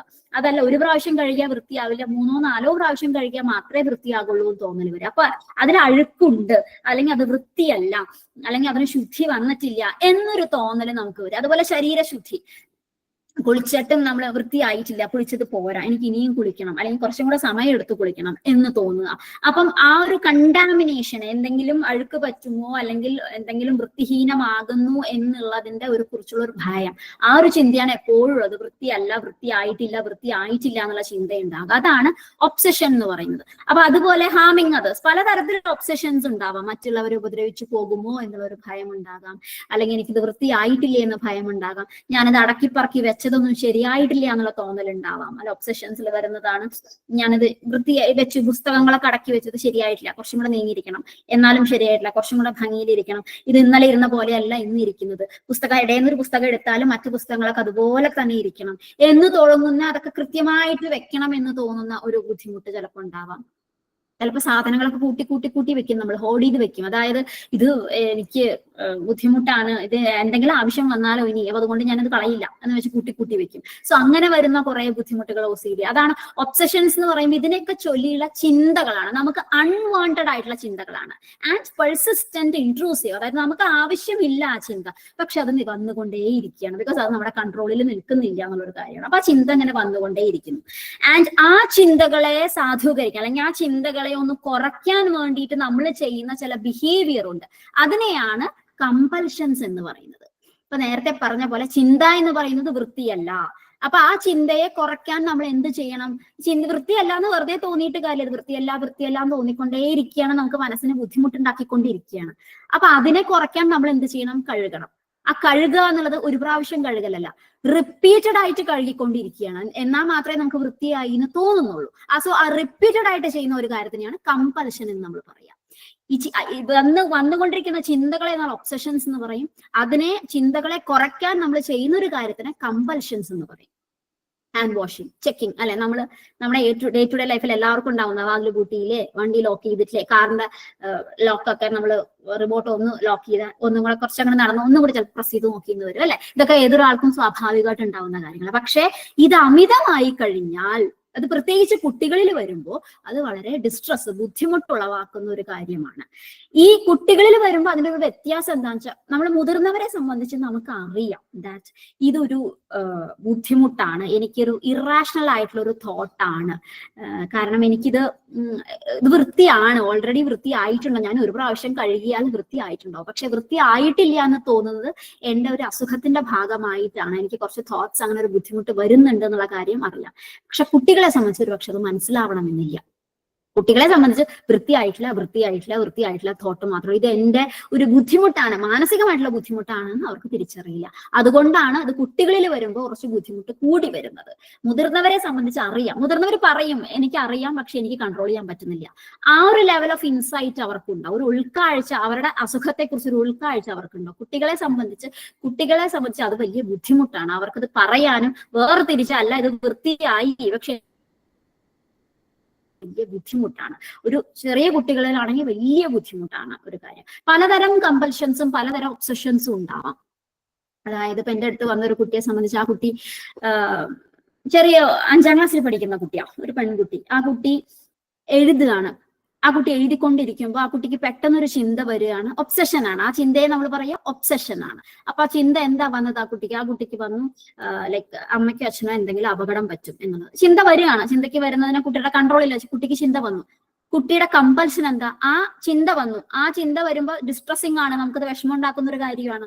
അപ്പൊ ആ ചിന്ത വേണ്ട, ആ ചിന്ത കുറയ്ക്കണമെങ്കിൽ ഞാൻ ഇങ്ങനെ ചെയ്താൽ എന്റെ ചിന്ത കുറയും എന്നുള്ളത് ആ കുട്ടി തന്നെ കണ്ടെത്തിയ ഒരു കമ്പൽഷൻ ആണ്. ഈ എഴുതിക്കൊണ്ടിരിക്കുന്ന സാധനം മാറ്റുക അല്ലെങ്കിൽ വെട്ടുക, വീണ്ടും എഴുതുക. അപ്പൊ ഒരു വാക്ക് എഴുതിക്കൊണ്ടിരിക്കുകയാണെങ്കിൽ ഈ ചിന്ത വന്നു കഴിഞ്ഞാൽ ആ വാക്ക് വെട്ടും, അത് തന്നെ അപ്പുറത്ത് എഴുതും. അതല്ലെങ്കിൽ പെൻസിൽ കൊണ്ടാണെങ്കിൽ അത് മാറ്റും, പിന്നെ അപ്പുറത്തേക്ക് എഴുതും. കുട്ടി വീട്ടിൽ വന്നാൽ മുഴുവൻ പെൻസിൽ കൊണ്ട് എഴുതുള്ളൂ, കാരണം അത് മാറ്റണമല്ലോ. പുസ്തകത്തിൽ വെട്ടും കുത്തും കുട്ടിക്ക് അത്ര ഇഷ്ടമല്ല. പക്ഷെ സ്കൂളിൽ വേറെ നിവൃത്തിയില്ല, 5ാം ക്ലാസ്സിലായില്ലേ, പേനോണ്ട് എഴുതി തുടങ്ങുന്ന സമയമായി. അപ്പൊ കുട്ടികൾ സ്കൂളിൽ മിക്കതും ആ കുട്ടിയുടെ നോട്ട്ബുക്ക് പരിശോധിച്ചാൽ ആ പല വാക്കുകളും ആ കുട്ടി വെട്ടിയിട്ടുണ്ട്. കാരണം പിന്നെ എഴുതാൻ നേരം ടീച്ചർ ഇങ്ങനെ പറഞ്ഞുകൊണ്ടിരിക്കുമ്പോൾ അല്ലെങ്കിൽ ബോർഡ് ഒന്ന് പകർത്തി എഴുതാൻ വെട്ടി എഴുതാ എന്നുള്ളത് കുട്ടിക്ക് സമയം കൺസ്യൂമിംഗ് ആണ്. അപ്പൊ കുട്ടി അത് വെട്ടി അവിടെ ഇടുള്ളൂ, എന്നിട്ട് വീട്ടിൽ വന്ന് എഴുതാന്ന് വിചാരിക്കും. അല്ലെങ്കിൽ വെട്ടി അപ്പൊ തന്നെ എഴുതിയിട്ടില്ലെങ്കിൽ ചിലപ്പോൾ സമാധാനക്കുറവുണ്ടെങ്കിൽ അവിടെ ഇങ്ങനെ വേഗം എഴുതി വെക്കും. സോ ഈ കുട്ടിയെ സംബന്ധിച്ച് കുട്ടിയുടെ കമ്പൽഷൻ അതാണ്. ചിന്ത ഒബ്സഷൻ എന്താ, അച്ഛനമ്മയ്ക്കും എന്തെങ്കിലും അപകടം പറ്റുമോ. കുട്ടിയുടെ കമ്പൽഷൻ എന്താ, ഞാൻ ഇതിങ്ങനെ എഴുതുന്നു. സോ അത്ര വരെ സിവിയർ ആയിട്ട് വരെ ചില ഒബ്സഷൻസും കമ്പൽഷൻസും വന്നേക്കാം. അതുകൊണ്ട് തന്നെ ഈ കുട്ടിക്ക് ഇത് മനസ്സിലാവുന്നില്ല. അതായത് മനസ്സിലാവുക എന്നുള്ളതിലുപരി കുട്ടിക്ക് അറിയുന്നുണ്ടാവാം ഇത് ചിന്ത വെറുതെ വരുന്നതാണോ ഇല്ലയോ എന്ന്. പക്ഷെ ചിന്ത കുട്ടിക്ക് വളരെ ഇന്റൻസ് ആയിട്ട് വരുന്ന ചിന്തയാണ്. അതുകൊണ്ട് തന്നെ വളരെ ഡിസ്റ്റർബിംഗ് ആണ്. അച്ഛനമ്മയ്ക്ക് അപകടം പറ്റുമോ എന്നുള്ള ഒരു കുട്ടിയെ സംബന്ധിച്ച ചിന്ത വന്നാൽ വളരെ ഡിസ്റ്റർബിംഗ് ആണ്. അപ്പൊ അതുകൊണ്ട് തന്നെ OCD എന്ന് പറയുന്നത് ടൈം കൺസ്യൂമിംഗ് ആണ്. അടുത്ത സ്ലൈഡിലുണ്ട്, ടൈം കൺസ്യൂമിംഗ് ആണ്. അതായത് വളരെയധികം സമയം എടുക്കും. ടൈം കൺസ്യൂമിംഗ് റിച്വൽസ് ആണ്. അപ്പൊ കുളിക്കുക, സാധാരണഗതിയിൽ 10 മിനിറ്റ് കൊണ്ടോ 15 മിനിറ്റ് കൊണ്ടോ കുളിക്കുന്ന ഒരാള് അരമണിക്കൂറും 3/4 മണിക്കൂർ എടുത്ത് കുളിച്ചാൽ അത് ടൈം കൺസ്യൂമിംഗ് ആണ്, അല്ലെ? അപ്പൊ അതുകൊണ്ട്, കാരണം എന്തുകൊണ്ട് അരമണിക്കൂർ 3/4 മണിക്കൂർ എടുക്കുന്നത്, വൃത്തിയായിട്ടില്ല, വീണ്ടും സോപ്പ് തേക്കണം, ഒരു പ്രാവശ്യം സോപ്പ് തേച്ചാൽ പോരാ, 3 പ്രാവശ്യം 4 പ്രാവശ്യം തേക്കണം, 4 പ്രാവശ്യം കുളിക്കണം എന്ന് തുടങ്ങുന്ന, ഇത്ര കപ്പ് വെള്ളം ഒഴിക്കണം, ഇത്ര ബക്കറ്റ് നിറച്ച് വെള്ളം ഒഴിക്കണം എന്ന് തുടങ്ങുന്ന OCDs കമ്പൽഷൻസ് ഉണ്ട്. അപ്പൊ ഇത് വൃത്തിയായിട്ടില്ല, അപ്പൊ അത് ടൈം കൺസ്യൂമിംഗ് ആണ്. കാരണം ഇത് വൃത്തിയാക്കി അത്രയും സമയം എടുക്കുന്നു. അവർക്ക് തൃപ്തി വരുന്നവരെ ചെയ്യുക എന്നുള്ളതാണ് അതിന്റെ കണക്ക്. ഇത്ര എണ്ണം എന്നൊന്നും എപ്പോഴും പറയാൻ പറ്റണമെന്നില്ല. ചിലവരെ സംബന്ധിച്ച് ഇത്ര എണ്ണം, അവരവരുടെ മനസ്സിൽ ഒരു എണ്ണം അവർക്ക് ഏകദേശം അവർക്ക് കംഫർട്ടബിൾ ആയിട്ട് എണ്ണം വന്നിട്ടുണ്ടാവാം. അതല്ലെങ്കിൽ ഇത് വൃത്തിയാവുന്നവരെ, അവർക്ക് സമാധാനമാകുന്നവരെ, അവർക്ക് തൃപ്തിയാവുന്നവരെ, അവരുടെ ടെൻഷൻ കുറയുന്നവരെ, ഇതാണ് അതിന്റെ അവസ്ഥ. അപ്പൊ അങ്ങനെ വരുമ്പോൾ ടൈം കൺസ്യൂമിംഗ് ആണ്. അതുകൊണ്ട് തന്നെ അവർ സിറ്റുവേഷൻസിനെ കുറെ അവർ അവോയ്ഡ് ചെയ്യും. കാരണം ഇത് നേരത്തെ പറഞ്ഞ പോലെ ഇപ്പൊ വൃത്തിയില്ല എന്ന് പറഞ്ഞ സ്ഥലത്ത് പുറത്ത് പോയി ചിലപ്പോൾ ഭക്ഷണം കഴിക്കില്ല, ഹോട്ടലിൽ പോയി ഇരിക്കാനൊക്കെ അവർക്ക് ബുദ്ധിമുട്ട്, അവിടെ വൃത്തിയില്ല എന്നായിരിക്കും അവരുടെ തോന്നല്. അപ്പൊ അവിടെ പോവില്ല, അവരത് അവോയ്ഡ് ചെയ്യും സിറ്റുവേഷൻ. ഒരു പർട്ടിക്കുലർ വീട്ടിൽ പോയാൽ എനിക്ക് ഇഷ്ടമല്ല, ഞാൻ അവിടെ പോകുന്നില്ല, അത്രയേ ഉള്ളൂ. ആ സിറ്റുവേഷൻ അവർ അവോയ്ഡ് ചെയ്തു. അവിടെ പോയാൽ എനിക്ക് ടെൻഷൻ വരും, ഞാൻ അവിടെ പോവില്ല. അപ്പൊ ഒരുപക്ഷെ പോകേണ്ട സാഹചര്യങ്ങൾ ഉണ്ടാവാം, എന്നിരുന്നാൽ കൂടിയും അവരതിനെ അവോയ്ഡ് ചെയ്യും. പിന്നെ അങ്ങനെ വരുമ്പോൾ ചില വസ്തുക്കൾ തൊടില്ല, എവിടെ പുറത്തു പോയാലും തൊടില്ല. അപ്പൊ എനിക്കൊരു ക്ലയന്റ്, ഒരു പേഷ്യന്റ് ഉണ്ടായിരുന്നു. അങ്ങേര് കുറച്ച് മുതിർന്ന ആളാ, കുട്ടിയല്ല. അങ്ങേര് ബസ്സിൽ കയറി കഴിഞ്ഞാൽ സീറ്റിലൊന്നും പിടിക്കില്ല, ബസ്സിൽ കയറി പിടിക്കില്ല. കാരണം ബസ്സിന്റെ ആ റോഡുമൊക്കെ അഴുക്കുണ്ട് എന്നുള്ളതാണ് അങ്ങേരുടെ ഒരു മനസ്സിലാക്കൽ. അപ്പൊ അങ്ങനെ വരുമ്പോൾ അത് പിടിക്കുന്നില്ല. അപ്പൊ അത് വലിയ ബുദ്ധിമുട്ടല്ലേ, യാത്ര ചെയ്യുമ്പോൾ പിടിക്കാതെ നമ്മൾ സേഫ്റ്റി ഇല്ലാതെ പോവില്ലേ. അപ്പൊ അത് മാത്രമല്ല, പല പല സ്ഥലത്തും ഒബ്സഷൻസ് കമ്പൽഷൻസ് കുറെ ഉണ്ട് അദ്ദേഹത്തിന്. പക്ഷെ ഇതാണ് ഒരു എവിടെയും തൊടില്ല എന്ന് പറയുന്ന ഒരു കമ്പൽഷൻ അല്ലെങ്കിൽ ഒരു ഒബ്സഷൻ ഒരു ഉദാഹരണം എന്ന് പറയുന്നത്. അവിടെ തൊടില്ല, ആ സിറ്റുവേഷനൊക്കെ അവോയ്ഡ് ചെയ്യാണ്. കാരണം അത് അവോയ്ഡ് ചെയ്യാം, തൊടാതിരുന്നാൽ കഴിഞ്ഞില്ല. തൊടാതിരുന്നാൽ അഴുക്കാകുക എന്നുള്ളൊരു സംഗതി അവിടെ ഇല്ല, അപ്പൊ തൊടുന്നില്ല. പിന്നെ ഡിസ്ട്രസ് ഉണ്ടാക്കുന്നു, വിഷമവും ബുദ്ധിമുട്ടോ ടെൻഷനും ദേഷ്യം ഒക്കെ ഉണ്ടാക്കുന്നു ഈ ഒരു കാര്യം. പിന്നെ കുട്ടികൾ റീഅഷ്വറൻസ് എടുത്തുകൊണ്ടേയിരിക്കും, അച്ഛനമ്മമാരോട് ചോദിച്ചുകൊണ്ടേയിരിക്കും. അവരുടെ പേടി കുറയ്ക്കാൻ വേണ്ടി, കുഴപ്പമില്ലല്ലോ അല്ലെ, ഉണ്ടാവില്ലല്ലോ അല്ലെ, ഇനി ഇത് ശരിയായിട്ടുണ്ടല്ലോ, വൃത്തിയായിട്ടുണ്ടല്ലോ അല്ലെ, ഞാൻ കുളിച്ചത് മതിയല്ലേ എന്ന് നിരന്തരം ചോദിച്ചുകൊണ്ടേയിരിക്കും. ഒരു പ്രാവശ്യമല്ല, നിരന്തരം ചോദിച്ചു. ഒരു പ്രാവശ്യം 2 പ്രാവശ്യമൊക്കെ സാധാരണഗതിയിൽ ആരും കുട്ടികളായാലും മുതിർന്നവരായാലും ഒക്കെ ചോദിച്ചു എന്ന് വരാം. പക്ഷെ കുട്ടികള് നിരന്തരം, OCD ഉള്ള കുട്ടികൾ നിരന്തരം ചോദിച്ചുകൊണ്ടിരിക്കും, ഇതെന്താണ്, ശരിയായിട്ടില്ലേ, പോരെ, വൃത്തിയായിട്ടില്ലേ തുടങ്ങുന്ന കാര്യങ്ങൾ ചോദിച്ചുകൊണ്ടേയിരിക്കും. അപ്പൊ അതാണ് റീഅഷ്വറൻസ് എടുക്കുക. വീണ്ടും വീണ്ടും നമ്മൾ അഷ്വറൻസ് എടുത്തുകൊണ്ടേയിരിക്കുകയാണ്. അതിനൊരു ഉറപ്പ് വരുത്തൽ വീണ്ടും വീണ്ടും വരുത്തിക്കൊണ്ടിരിക്കുകയാണ്. അതിനെയാണ് റീഅഷ്വറൻസ് എടുക്കുക എന്ന് പറഞ്ഞാൽ. അപ്പൊ OCD-യിൽ അത് കണ്ടുവരുന്ന ഒരു കാര്യമാണ്. അപ്പം ഇത്രയും നമ്മൾ പറഞ്ഞ കാര്യങ്ങളാണ് ഒരു ആങ്സൈറ്റി അല്ലെങ്കിൽ സ്ട്രെസ് റിലേറ്റഡ് ആയിട്ടുള്ള കാര്യങ്ങൾ എന്ന് പറയുന്നത്. ആങ്സൈറ്റി, ഇപ്പം ജനറലൈസ്ഡ് ആങ്സൈറ്റി ആണ് ഒരു ഇമോഷൻ, വലിയൊരു ഇമോഷൻ എന്ന് പറയുന്നത്. ജനറലൈസ്ഡ് ആങ്സൈറ്റി ഉണ്ടാവും. പിന്നെ ഒരു സെപ്പറേഷൻ ആങ്സൈറ്റി ഉണ്ട്. ഒരു ഫിഗറിൽ നിന്ന്, ഒരു കെയർ ടേക്കറിൽ നിന്ന് മാറേണ്ടി വരുമ്പോൾ ഉണ്ടാകുന്ന ഒരു ബുദ്ധിമുട്ട്, അതിനെയാണ് സെപ്പറേഷൻ ആങ്സൈറ്റി. സോഷ്യൽ ആങ്സൈറ്റി പറഞ്ഞു, ഒരു സാമൂഹിക ഒരു സിറ്റുവേഷനിൽ വരുന്ന ഒരു ബുദ്ധിമുട്ട്, അതിനെയാണ് സോഷ്യൽ ആങ്സൈറ്റി അല്ലെങ്കിൽ സോഷ്യൽ ഫോബിയ എന്ന് നമ്മൾ പറയാം. പിന്നെ സ്പെസിഫിക് ഫോബിയാസ്, ഒരു പർട്ടിക്കുലർ കാര്യത്തിനോട് മാത്രമുള്ള ഫോബിയ എന്നുള്ളതിനെയാണ് സ്പെസിഫിക് ഫോബിയ. ഒരു പ്രത്യേക ജീവിയോടോ പ്രത്യേക ഒരു രീതിയോടോ അല്ലെങ്കിൽ പ്രത്യേക സാഹചര്യത്തിനോടോ ഹൈറ്റിനോടോ തുടങ്ങുന്ന പോലത്തെ കാര്യങ്ങൾക്കൊക്കെയുള്ള പേടി എന്നുള്ളതാണ് സ്പെസിഫിക് ഫോബിയ എന്ന് പറയുന്നത്. പിന്നെയാണ് OCD. ഇതൊക്കെ സ്ട്രെസ് ആണ്. ഇത് OCD ഇപ്പൊ നേരത്തെ പറഞ്ഞ പോലെ റിപ്പീറ്റഡ് ആയിട്ട് ചിന്തകൾ വരിക, അതിനെ ചിന്തകളെ കുറയ്ക്കാൻ വേണ്ടി ബിഹേവിയേഴ്സ്, റിപ്പീറ്റഡ് ആയിട്ട് ആക്ഷൻസ് ചെയ്തുകൊണ്ടേയിരിക്കുക. അപ്പൊ ഇതൊക്കെ ഇത്രയും പറഞ്ഞപ്പോൾ നിങ്ങൾക്ക് മനസ്സിലായിട്ടുണ്ടോ ഇതിന്റെയൊക്കെ ബേസിക് ഇമോഷൻ എന്ന് പറയുന്നത് ഒരു ആൻസൈറ്റി, ഒരു ഉത്കണ്ഠയാണ് അല്ലെ. വളരെ ബേസിക് ആയിട്ട് നമ്മളെടുത്ത anxiety and stress related disorders എന്നാണ് വളരെ ഒരു ബ്രോഡർ ക്ലാസിഫിക്കേഷനിൽ നമുക്ക് ഇതിനെ പറയാൻ പറ്റുക. ഇതിന്റെ ബേസിക് ഇമോഷൻ ആൻസൈറ്റിയും സ്ട്രെസ് ആണ്. ഇനി വരുന്നതാണ് കുറച്ചൊരു മൂഡ്, അതായത് ഇമോഷണൽ കാര്യങ്ങളിലേക്ക് വരുമ്പോൾ മൂഡ് ഡിസോർഡർ എന്ന് പറയും. നമ്മുടെ ആ ഒരു വികാരങ്ങളെ അടിസ്ഥാനപ്പെടുത്തി ഒരു ഡിപ്രഷൻ അല്ലെങ്കിൽ തുടങ്ങുന്ന കാര്യങ്ങളൊക്കെ നമുക്ക് കേട്ടിട്ടുണ്ട്. അപ്പൊ വൈകാരികമായിട്ടുള്ള ഒരു കാര്യത്തെ അടിസ്ഥാനപ്പെടുത്തി, ഒരു മൂഡിനെ അടിസ്ഥാനപ്പെടുത്തി വരുന്ന ഡിസോർഡേഴ്സ് ആണ് ഇനി നമുക്ക് പറയാൻ പോകുന്നത്. അപ്പൊ ഡിപ്രഷൻ വളരെ കോമൺ ആയിട്ട് കേൾക്കുന്ന ഒരു വാക്കാണ് ഡിപ്രഷൻ. ആങ്സൈറ്റിയും അതെ, നേരത്തെ ഞാൻ പറഞ്ഞില്ല എന്നുള്ളത്. പക്ഷെ പലപ്പോഴും ഇപ്പൊ നമ്മളെ ക്ലിനിക്കിലൊക്കെ ആൾക്കാർ വന്നിട്ട് പറയും എനിക്ക് ഡിപ്രഷൻ ആണ്, എനിക്ക് ആങ്സൈറ്റി ആണ് എന്നുള്ളത് അവർ സ്വയം ലേബൽ ചെയ്ത് പറയുന്നവരുണ്ട് അല്ലെ. അപ്പൊ എനിക്ക് ഡിപ്രഷൻ ആണ്, വിഷാദ രോഗം എന്നുള്ളത് ഡിപ്രഷൻ ആണ്. ഈ ഡിപ്രഷൻ മുതിർന്നവരിലും ഉണ്ട്, കുട്ടികളിലും ഉണ്ട്. മുതിർന്നവരിൽ വരുമ്പോൾ അതിൻ്റെതായിട്ടുള്ള സിംറ്റംസും കാര്യങ്ങളിലൊക്കെ ഉണ്ട്. കുട്ടികളിലേക്ക് വരുമ്പോൾ ഇതേ ബുദ്ധിമുട്ടുകളുണ്ട്. മൂഡ് ഡിസോർഡർ, ഡിപ്രഷൻ എന്ന് പറയുമ്പോൾ ബുദ്ധിമുട്ടുകളുണ്ട്. അവർ പറയുന്ന അല്ലെങ്കിൽ എക്സ്പ്രസ് ചെയ്യുന്ന രീതിയിൽ കുറച്ചൊന്ന് വ്യത്യാസപ്പെട്ടിരിക്കുക. കാരണം കുട്ടി ആയതുകൊണ്ട് കുട്ടി പറയുന്ന രീതിക്ക് അല്ലെങ്കിൽ കുട്ടി പെരുമാറുന്ന രീതിയിൽ കുറച്ചൊരു വ്യത്യാസം ചിലപ്പോൾ ഉണ്ടായേക്കാം. അപ്പൊ ഡിപ്രഷൻ എന്ന് പറഞ്ഞാൽ ഏറ്റവും ആദ്യം നമ്മൾ കണ്ടുവരുന്ന സിംറ്റം അവരുടെ ഇൻട്രസ്റ്റുകൾ, പല പല കാര്യങ്ങളിൽ അവരുടെ താല്പര്യങ്ങൾ കുറയും. മുൻപ് ചെയ്തിരുന്ന കാര്യങ്ങൾ, കളിക്കുക, അതുപോലെ TV കാണുക, ഫ്രണ്ട്സിന്റെ കൂടെ ഇടപഴകുക, ഈ കാര്യങ്ങളിലൊക്കെ താല്പര്യം കുറയും. അല്ലെങ്കിൽ നല്ല ഭക്ഷണം കഴിക്കുക, ഇതിലൊക്കെ താല്പര്യം, അങ്ങനെ കളിച്ച് ചിരിച്ച് സംസാരിക്കാൻ തുടങ്ങുന്ന കാര്യങ്ങളിലൊക്കെ ആ ഒരു ഇൻട്രസ്റ്റ്, ഒരു താല്പര്യം കുറയുക എന്നുള്ളതാണ് ഡിപ്രഷനിൽ നമ്മൾ കുട്ടികളിൽ കണ്ടുവരുന്ന കാര്യം. മുതിർന്നവരിൽ അങ്ങനെയൊക്കെ തന്നെയാണ്. പക്ഷെ കുട്ടികളിൽ വരുമ്പോൾ നമ്മൾ നോട്ടീസ് ചെയ്യുമല്ലോ, കുട്ടി ഒതുങ്ങിയിരിക്കുന്നത് ഒരു മുതിർന്ന ആൾ ഒതുങ്ങിയിരിക്കുന്ന വ്യത്യാസം ഉണ്ടല്ലോ. അപ്പൊ അതാണ് അതിന്റെ വ്യത്യാസം ഉള്ളത്. അപ്പം കുട്ടികളിലേക്ക് വരുമ്പോൾ എല്ലാ കാര്യങ്ങളിലും അവരുടെ താല്പര്യം കുറയും. പിന്നെ എപ്പോഴും ചിലപ്പോൾ അവർ സാഡ് ആയിട്ടിരിക്കും. എപ്പോഴും സാഡ് ആയിട്ടിരിക്കണം എന്നില്ല, അവർ ചിലപ്പോൾ ഇറിറ്റബിൾ ആയിരിക്കും. അവർക്ക് പെട്ടെന്ന് ദേഷ്യം വരും, പെട്ടെന്ന് കാര്യങ്ങളിലും അവർക്ക് ഇഷ്ടക്കുറവുകൾ കുറെ അവർ പ്രകടിപ്പിക്കും. കാരണം അവർക്ക് വിഷമം എന്നുള്ളത് ചിലപ്പോൾ പറയാൻ അറിയണമെന്നില്ല, അല്ലെങ്കിൽ ഇരുന്ന് കരയുക, അതൊന്നും ചിലപ്പോൾ അവർ ചെയ്യണമെന്നില്ല. അവർ ഭയങ്കരമായിട്ട് ഇറിറ്റബിലിറ്റി അവർ കാണിച്ചുകൊണ്ടേയിരിക്കും. ചിലപ്പോൾ കരഞ്ഞുകൊണ്ട് ഒരു കാരണമില്ലാതെ വളരെ ടിയർഫുൾ ആവും, വളരെ കരഞ്ഞു എന്ന് വരാം. ഒരു ചെറിയ കാര്യങ്ങൾക്ക് അവർ ഇറിറ്റേറ്റഡ് ആവും. ചെറിയ കാര്യം മതി ടെൻഷൻ ആവും, ചെറിയ കാര്യം മതി ദേഷ്യം വരും തുടങ്ങുന്നത്. വളരെ മൈന്യൂട്ട് കാര്യങ്ങൾക്ക് പോലും അവർ ഇറിറ്റേറ്റഡ് ആവും. ഇൻട്രസ്റ്റ്, താല്പര്യം, നേരത്തെ പറഞ്ഞ താല്പര്യം കുറയും. നോട്ടിസബിൾ ആയിട്ട് നമുക്ക് അറിയാൻ പറ്റും താല്പര്യം കുറയുന്നത്. അതായത് അവര് ചെയ്തിരുന്ന കാര്യങ്ങൾ, അവരുടെ ഹോബീസ്, ഡാൻസ്, പാട്ട് അല്ലെങ്കിൽ വായന തുടങ്ങുന്ന കാര്യങ്ങളിൽ ഒന്നും അവർക്ക് താല്പര്യം ഉണ്ടാവുന്നില്ല. അതൊക്കെ താല്പര്യങ്ങൾ കുറഞ്ഞു വന്നു എന്നുള്ളത് നമുക്ക് തിരിച്ചറിയാൻ പറ്റും. അവരുടെ ഉറക്കത്തിൽ വ്യത്യാസങ്ങൾ വരും. സ്ലീപ്പ് പാറ്റേണിൽ വരുന്ന വ്യത്യാസങ്ങൾ ഉണ്ടാവാം. ഈ പറഞ്ഞ പോലെ ഉറങ്ങാൻ പറ്റില്ല, ഡിഫിക്കൽട്ടി ഇൻ ഫാളിങ് അസ്ലീപ്പ് എന്ന് പറയാം. അതായത് ഉറങ്ങാൻ കിടന്നാലും ഉറങ്ങാൻ പറ്റില്ല എന്നുള്ളൊരവസ്ഥ, ഉറക്കം വരുന്നില്ല എന്നുള്ളൊരവസ്ഥ വരും. അല്ലെങ്കിൽ തുടർച്ചയായിട്ട് ഉറങ്ങാൻ ചിലപ്പോൾ ഒരു ബുദ്ധിമുട്ടുണ്ടാവും, ചിലപ്പോൾ കുറേ സമയം ഉറങ്ങും, ഓവർ സ്ലീപ്പിംഗ് ഉണ്ടാവാം അവർക്ക് എന്നുള്ളതും ചിലപ്പോൾ അവർക്ക് വന്നേക്കാം. പിന്നെ സ്കൂളിൽ പ്രശ്നങ്ങൾ വരും. സ്കൂളിൽ ഈ പറഞ്ഞ പോലെ പഠിക്കുമ്പോഴും കാര്യങ്ങളിലൊക്കെ നമുക്ക് ബുദ്ധിമുട്ടുകൾ ഉണ്ടാവാം. കുട്ടികളോട് പെരുമാറുന്ന രീതിയിൽ, ടീച്ചേഴ്സിനോട് ഇടപഴകുന്ന രീതിയിലൊക്കെ ഡിഫിക്കൽട്ടീസ് അവർ കാണിച്ചേക്കാം. ശ്രദ്ധിക്കാൻ പറ്റില്ല പല കാര്യങ്ങളും, കോൺസെൻട്രേഷനിൽ അവരുടെ കൊഗ്നിറ്റീവ് ഫങ്ഷൻസ് ഒക്കെ വളരെ ഒരു ബുദ്ധിമുട്ടിലുണ്ടാകും. അതായത് അവർക്ക് ശ്രദ്ധിക്കാൻ പറ്റില്ല, കാര്യങ്ങളിൽ പഠിക്കുന്ന കാര്യത്തിൽ ശ്രദ്ധിക്കാൻ പറ്റില്ല, ടീച്ചേഴ്സ് പറയുന്നത് ക്യാച്ച് ചെയ്യാൻ ബുദ്ധിമുട്ടുണ്ടാകാം. അതുപോലെ ഇപ്പം കാര്യങ്ങൾ പഠിക്കാൻ എഴുതാനോ തുടങ്ങുന്ന കാര്യങ്ങളോ അവർക്ക് ശ്രദ്ധ കൊടുക്കില്ല, അവർക്ക് പെട്ടെന്ന് ഡിസ്ട്രാക്റ്റഡ് ആയിട്ട് മാറും അവര്. അങ്ങനെ തുടങ്ങുന്ന സ്കൂളിൽ അല്ലെങ്കിൽ അക്കാഡമിക് അനുബന്ധമായിട്ടുള്ള ബുദ്ധിമുട്ടുകൾ കുറെ അവർക്ക് ഉണ്ടാവാം. കോൺസെൻട്രേറ്റ് ചെയ്യാനുള്ള ബുദ്ധിമുട്ട്, എനർജി കുറവ്. കുട്ടികൾ പൊതുവെ ഓടിച്ചാടി അവർക്ക് ക്ഷീണം കുറവാന്നാ നമ്മൾ പറയാം അല്ലെ. അവര് വന്ന് കളിക്കുക, എത്ര നേരം വേണമെങ്കിലും അവർക്ക് കളിച്ചാലും കുഴപ്പമില്ല. വെക്കേഷൻ ഒക്കെ ആണെങ്കിൽ രാവിലെ തൊട്ട് വൈകുന്നേരം വരെ കളിക്കും അവര്. ഇതൊന്നും അവരുണ്ടാവില്ല. അവര് വളരെ ടയേർഡ്നെസ് അവർ പറഞ്ഞുകൊണ്ടേയിരിക്കും. എപ്പോഴും ക്ഷീണമാണ്, എനിക്ക് വയ്യ, വയറുവേദനയാ, തലവേദനയാ തുടങ്ങുന്ന കാര്യങ്ങളൊക്കെ അവർ കംപ്ലൈന്റ് ചെയ്തുകൊണ്ടേ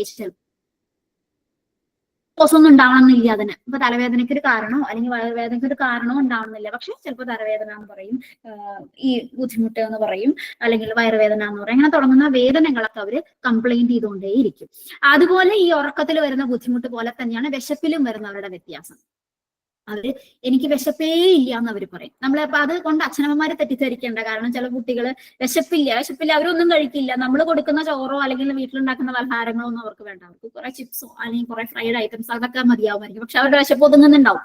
പക്ഷെ ഈ കുട്ടികളെ സംബന്ധിച്ച് ഇതൊന്നുമേ വേണ്ട. അതായത് അവരെ സംബന്ധിച്ച് ഇപ്പൊ നമ്മൾ വീട്ടിൽ കൊടുക്കുന്ന സാധാരണ ഫുഡോ അല്ലെങ്കിൽ പുറത്തുനിന്നുള്ള ഫുഡോ അല്ലെങ്കിൽ ചിപ്സോ ഒന്നും അവർക്ക് കഴിക്കാൻ തോന്നുന്നില്ല, അവർക്ക് വിശപ്പില്ല എന്നുള്ളതായിരിക്കും അവരുടെ ഒരു പരാതി അല്ലെങ്കിൽ അവരുടെ ഒരു റിപ്ലൈ ഉണ്ടാവും. എനിക്ക് വിശക്കുന്നില്ല, എപ്പോഴും വിശക്കുന്നില്ല, ഒരു പ്രാവശ്യം 2 പ്രാവശ്യം ഒന്നുമില്ല, എപ്പോഴും വിശക്കുന്നില്ല, നോട്ട് അറ്റ് ഓൾ ഹംഗ്രി എന്നുള്ള കാര്യമായിരിക്കും ചിലപ്പോൾ അവർ പറയുക. അപ്പൊ അങ്ങനെ അപ്പറ്റൈറ്റില്, വിശപ്പില്, ഒരു ബവൽ മൂവ്മെന്റ്സിലൊക്കെ വരുന്ന വ്യത്യാസങ്ങളും ഈ മൂഡ് ഡിസോർഡർ, ഡിപ്രഷനിൽ വളരെ പ്രകടമായേക്കാം. അപ്പൊ ഡിപ്രഷൻ എന്ന് പറയുന്നത് എല്ലാത്തിലും ഒരു ലോ ലെവലാണ്. സ്ലീപ്പിലും അപ്പറ്റൈറ്റിലും വരുന്ന, അപ്പറ്റൈറ്റിലും ലോ ലെവൽ വന്നേക്കാം. സ്ലീപ്പിൽ വരുന്ന ഒരു വ്യത്യാസം ഉണ്ടാവാം, സ്ലീപ്പ് ചിലപ്പോൾ കൂടും അല്ലെങ്കിൽ കുറയും എന്ന് വരുന്ന, ബാക്കി എല്ലാത്തിലും സാധാരണ ആവറേജ് ലെവലിൽ നിന്ന് വളരെ താഴെ ലെവലിലേക്ക് പോകുക എന്നുള്ളതാണ് ഡിപ്രഷൻ. ഡിപ്രഷൻ എന്നുള്ള വാക്ക് ഇപ്പൊ ഒരു വിഷാദ രോഗം എന്നുള്ളത് അല്ലെങ്കിലും സാധാരണ ഒരു ഡിപ്രഷൻ എന്താ വെച്ചാൽ ഒരു ഡിപ്രഷൻ ഇപ്പൊ ഇന്ത്യൻ മഹാസമുദ്രത്തിൽ ഡിപ്രഷൻ സംഭവിച്ചു, അതുകൊണ്ട് ചുഴലിക്കാറ്റ് എന്നൊക്കെ പറയില്ലേ. അപ്പൊ ആ ഡിപ്രഷൻ എന്ന് പറഞ്ഞാൽ സാധാരണയിൽ നിന്നൊരു ടെമ്പറേച്ചർ ഒക്കെ താഴുക, അതിന് അറ്റ്മോസ്ഫിയറിക് പ്രഷർ താഴുകയാണല്ലോ ഡിപ്രഷൻ എന്ന് പറയുമ്പോൾ. അപ്പൊ അതുപോലെ ഡിപ്രഷൻ എന്ന് പറഞ്ഞാൽ സാധാരണയിൽ നിന്ന് ആ ലെവലിൽ നിന്ന് താഴ്ന്നു പോകുന്നത്, എല്ലാം കൊണ്ടും അവർ ലോ ലെവലായി എന്നുള്ളതാണ്. അതിനെയാണ് ഡിപ്രഷൻ എന്ന് പറയുന്നത്. പിന്നെ അടുത്ത ഒരു മൂഡ് ഡിസോർഡർ എന്ന് പറയുന്നതാണ് ബൈപോളാർ ഡിസോർഡർ. കേട്ടിട്ടുണ്ടാവാം മാനിയ എന്നൊക്കെ. ബൈപോളാർ ഡിസോർഡർ എന്ന് പറയുന്നത് ബൈപോളാർ, ഈ പേര് പറയുന്നത് പോലെ തന്നെ രണ്ട് ധ്രുവങ്ങളായിരിക്കും ആ ഒരു രീതി, അസുഖം ഉണ്ടാവുക. അതായത് ഇപ്പൊ ഒരു ധ്രുവം എന്ന് പറയുന്നത് ഇപ്പൊ നമ്മൾ പറഞ്ഞൊരു ഡിപ്രഷൻ, അതായത് സാധാരണയിൽ നിന്ന് വളരെ താഴ്ന്നു പോയ ഒരു അവസ്ഥയിൽ ഒരാൾ കടന്നു പോകുക. ഇതിന്റെ നേരെ ഓപ്പോസിറ്റ്, അതായത് ഈ ആവറേജ് ലെവലിനേക്കാൾ, നമ്മുടെ സാധാരണ ലെവലിനേക്കാളും വളരെയധികം മേലെ പോകുക ഒരു അവസ്ഥ, അതിനെയാണ് മാനിയ അല്ലെങ്കിൽ മാനിക് എപ്പിസോഡ് എന്ന് നമ്മൾ പറയാം. അതായത് എക്സ്ട്രീം മൂഡ് സ്വിംഗ് ആണ് ഉണ്ടാവുക, വളരെ എക്സ്ട്രീം ആണ്. ഒരു നമ്മൾ നോർമൽ കർവ് എന്നൊക്കെ പറയില്ലേ, ഉള്ളില് നമ്മളെ സാധാരണ ആവറേജ് ലെവലിലല്ല, രണ്ട് അറ്റത്താണ്, വളരെ സ്ക്യൂഡ് ആയിട്ട് നിൽക്കുന്നു എന്നൊക്കെ പറയുന്ന പോലെ രണ്ട് എക്സ്ട്രീമിലാണ്. നടുവിലത്തെ ഭാഗത്തൊന്നും വളരെ ന്യൂട്രൽ ആയിട്ടുള്ള ഭാഗങ്ങളൊന്നും ഉണ്ടാവില്ല. അപ്പോൾ ഈ ഒരു എലവേറ്റഡ് മൂഡാണ്, ഭയങ്കരമായിട്ടുള്ള സന്തോഷം ഉണ്ടാവും.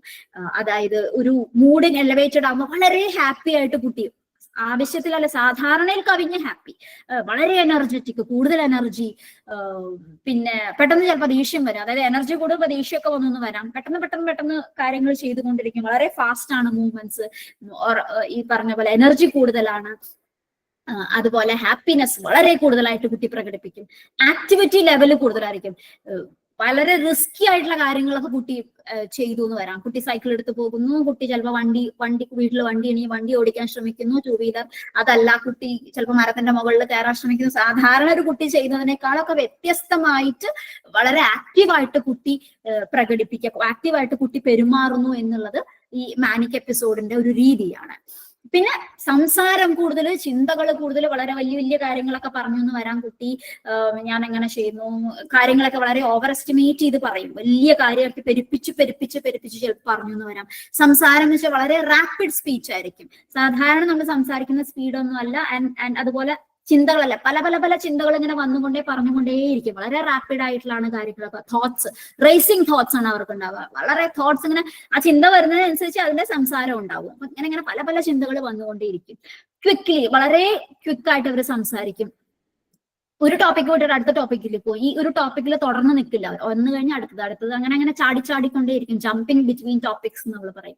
അതായത് ഇങ്ങനെ ടോപ്പിക്കിന്റെ ഇടയിൽ പോയിക്കൊണ്ടേയിരിക്കും, ഓരോന്ന് കഴിഞ്ഞ വേറെ ഒരെണ്ണം.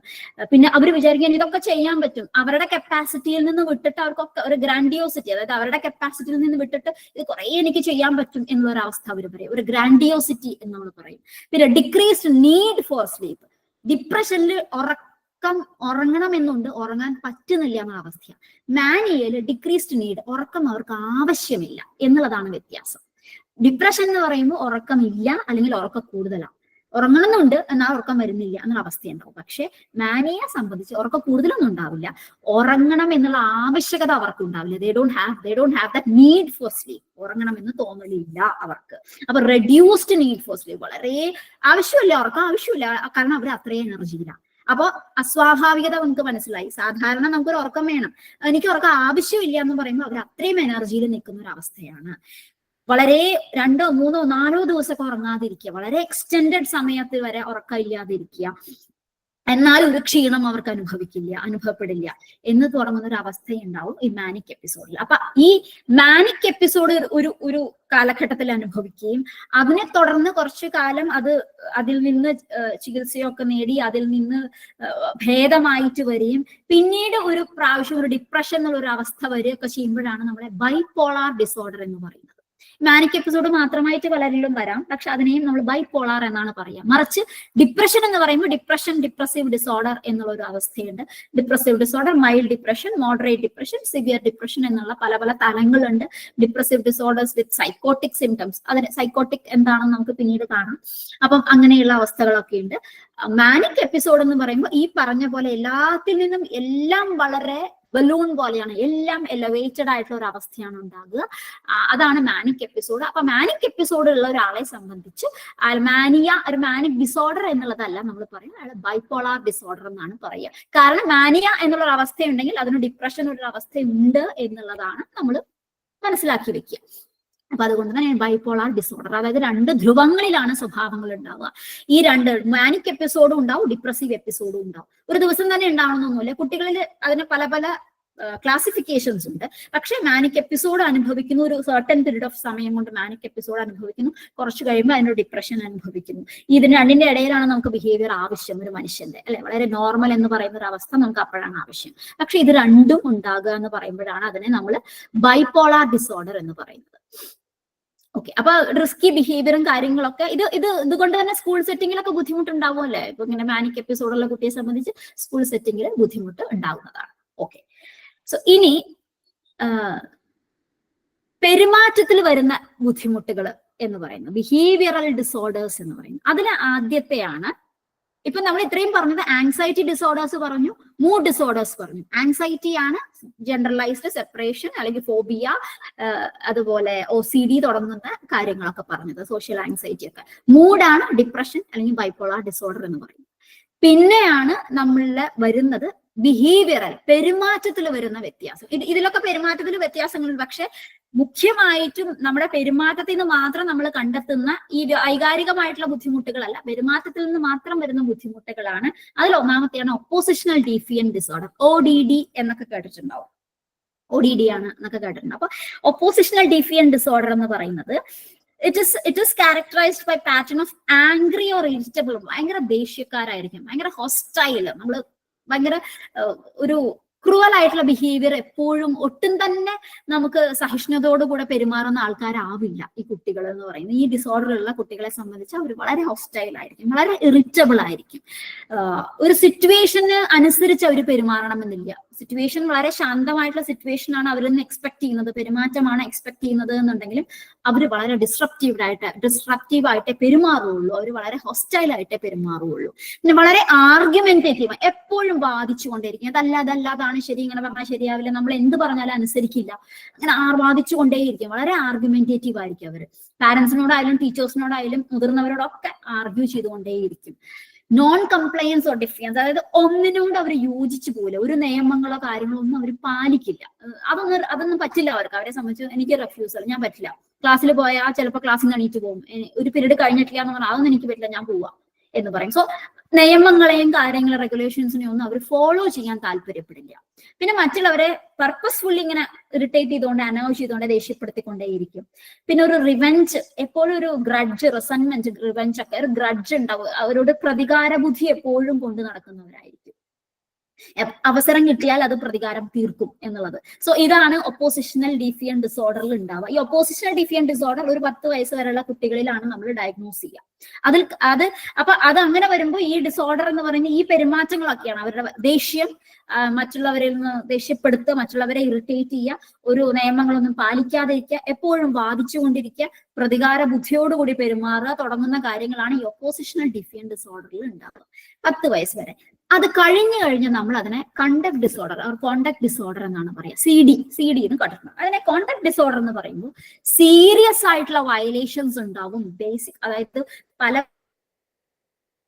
സീരിയസ് ആയിട്ട് അവർ വയലേറ്റ് ചെയ്യും, അവരതിന് ഒന്നും അനുസരിക്കില്ല എന്ന് പറയുന്നതുണ്ടാവും. കാരണം ചിലപ്പം ഒരു വീട്ടിലെ ആണെങ്കിലും സ്കൂളിലെ ആണെങ്കിലും ഒരു കമ്മ്യൂണിറ്റി, സമൂഹത്തിലെ ആണെങ്കിലും ഒക്കെ കാര്യങ്ങളൊന്നും അവര് പാലിക്കില്ല. സ്കൂളിൽ നിന്ന് ഇറങ്ങിപ്പോവും. ചിലപ്പോൾ 2 പീരീഡ് കഴിഞ്ഞാൽ അവർ സ്കൂളിൽ നിന്ന് പോയി, അല്ലെങ്കിൽ 3 ഉച്ച കഴിഞ്ഞാൽ അവർ പോയി, പിന്നെ ക്ലാസ്സിൽ കാണില്ല, ഓടിപ്പോകുക. വീട്ടിൽ നിന്നാണെങ്കിലും വീട്ടിൽ നിന്ന് പോവുക, രാത്രിയൊക്കെ ഇറങ്ങി പോവുക, കളിയൊക്കെ കഴിഞ്ഞിട്ട് തിരിച്ചു വരിക, ഫ്രണ്ട്സിന്റെ കൂടെ അല്ലെങ്കിൽ ഒക്കെ പോയിട്ട് തിരിച്ചു വരിക. അത് കഴിഞ്ഞ് വളരെ അഗ്രസീവ് ആയിട്ടുള്ള ബിഹേവിയർ ആണ്. അപ്പൊ അതുകൊണ്ട് തന്നെ സോഷ്യൽ നോംസിനൊന്നും അവർ പാലിക്കില്ല. രാത്രി വരുന്നു, അവരെ നോംസും കാര്യങ്ങളൊന്നും, ചിട്ടകളും ഡിസിപ്ലിനും ഒന്നും അവർക്ക് പാലിക്കാൻ അവർ ബോധേഡേ അല്ല.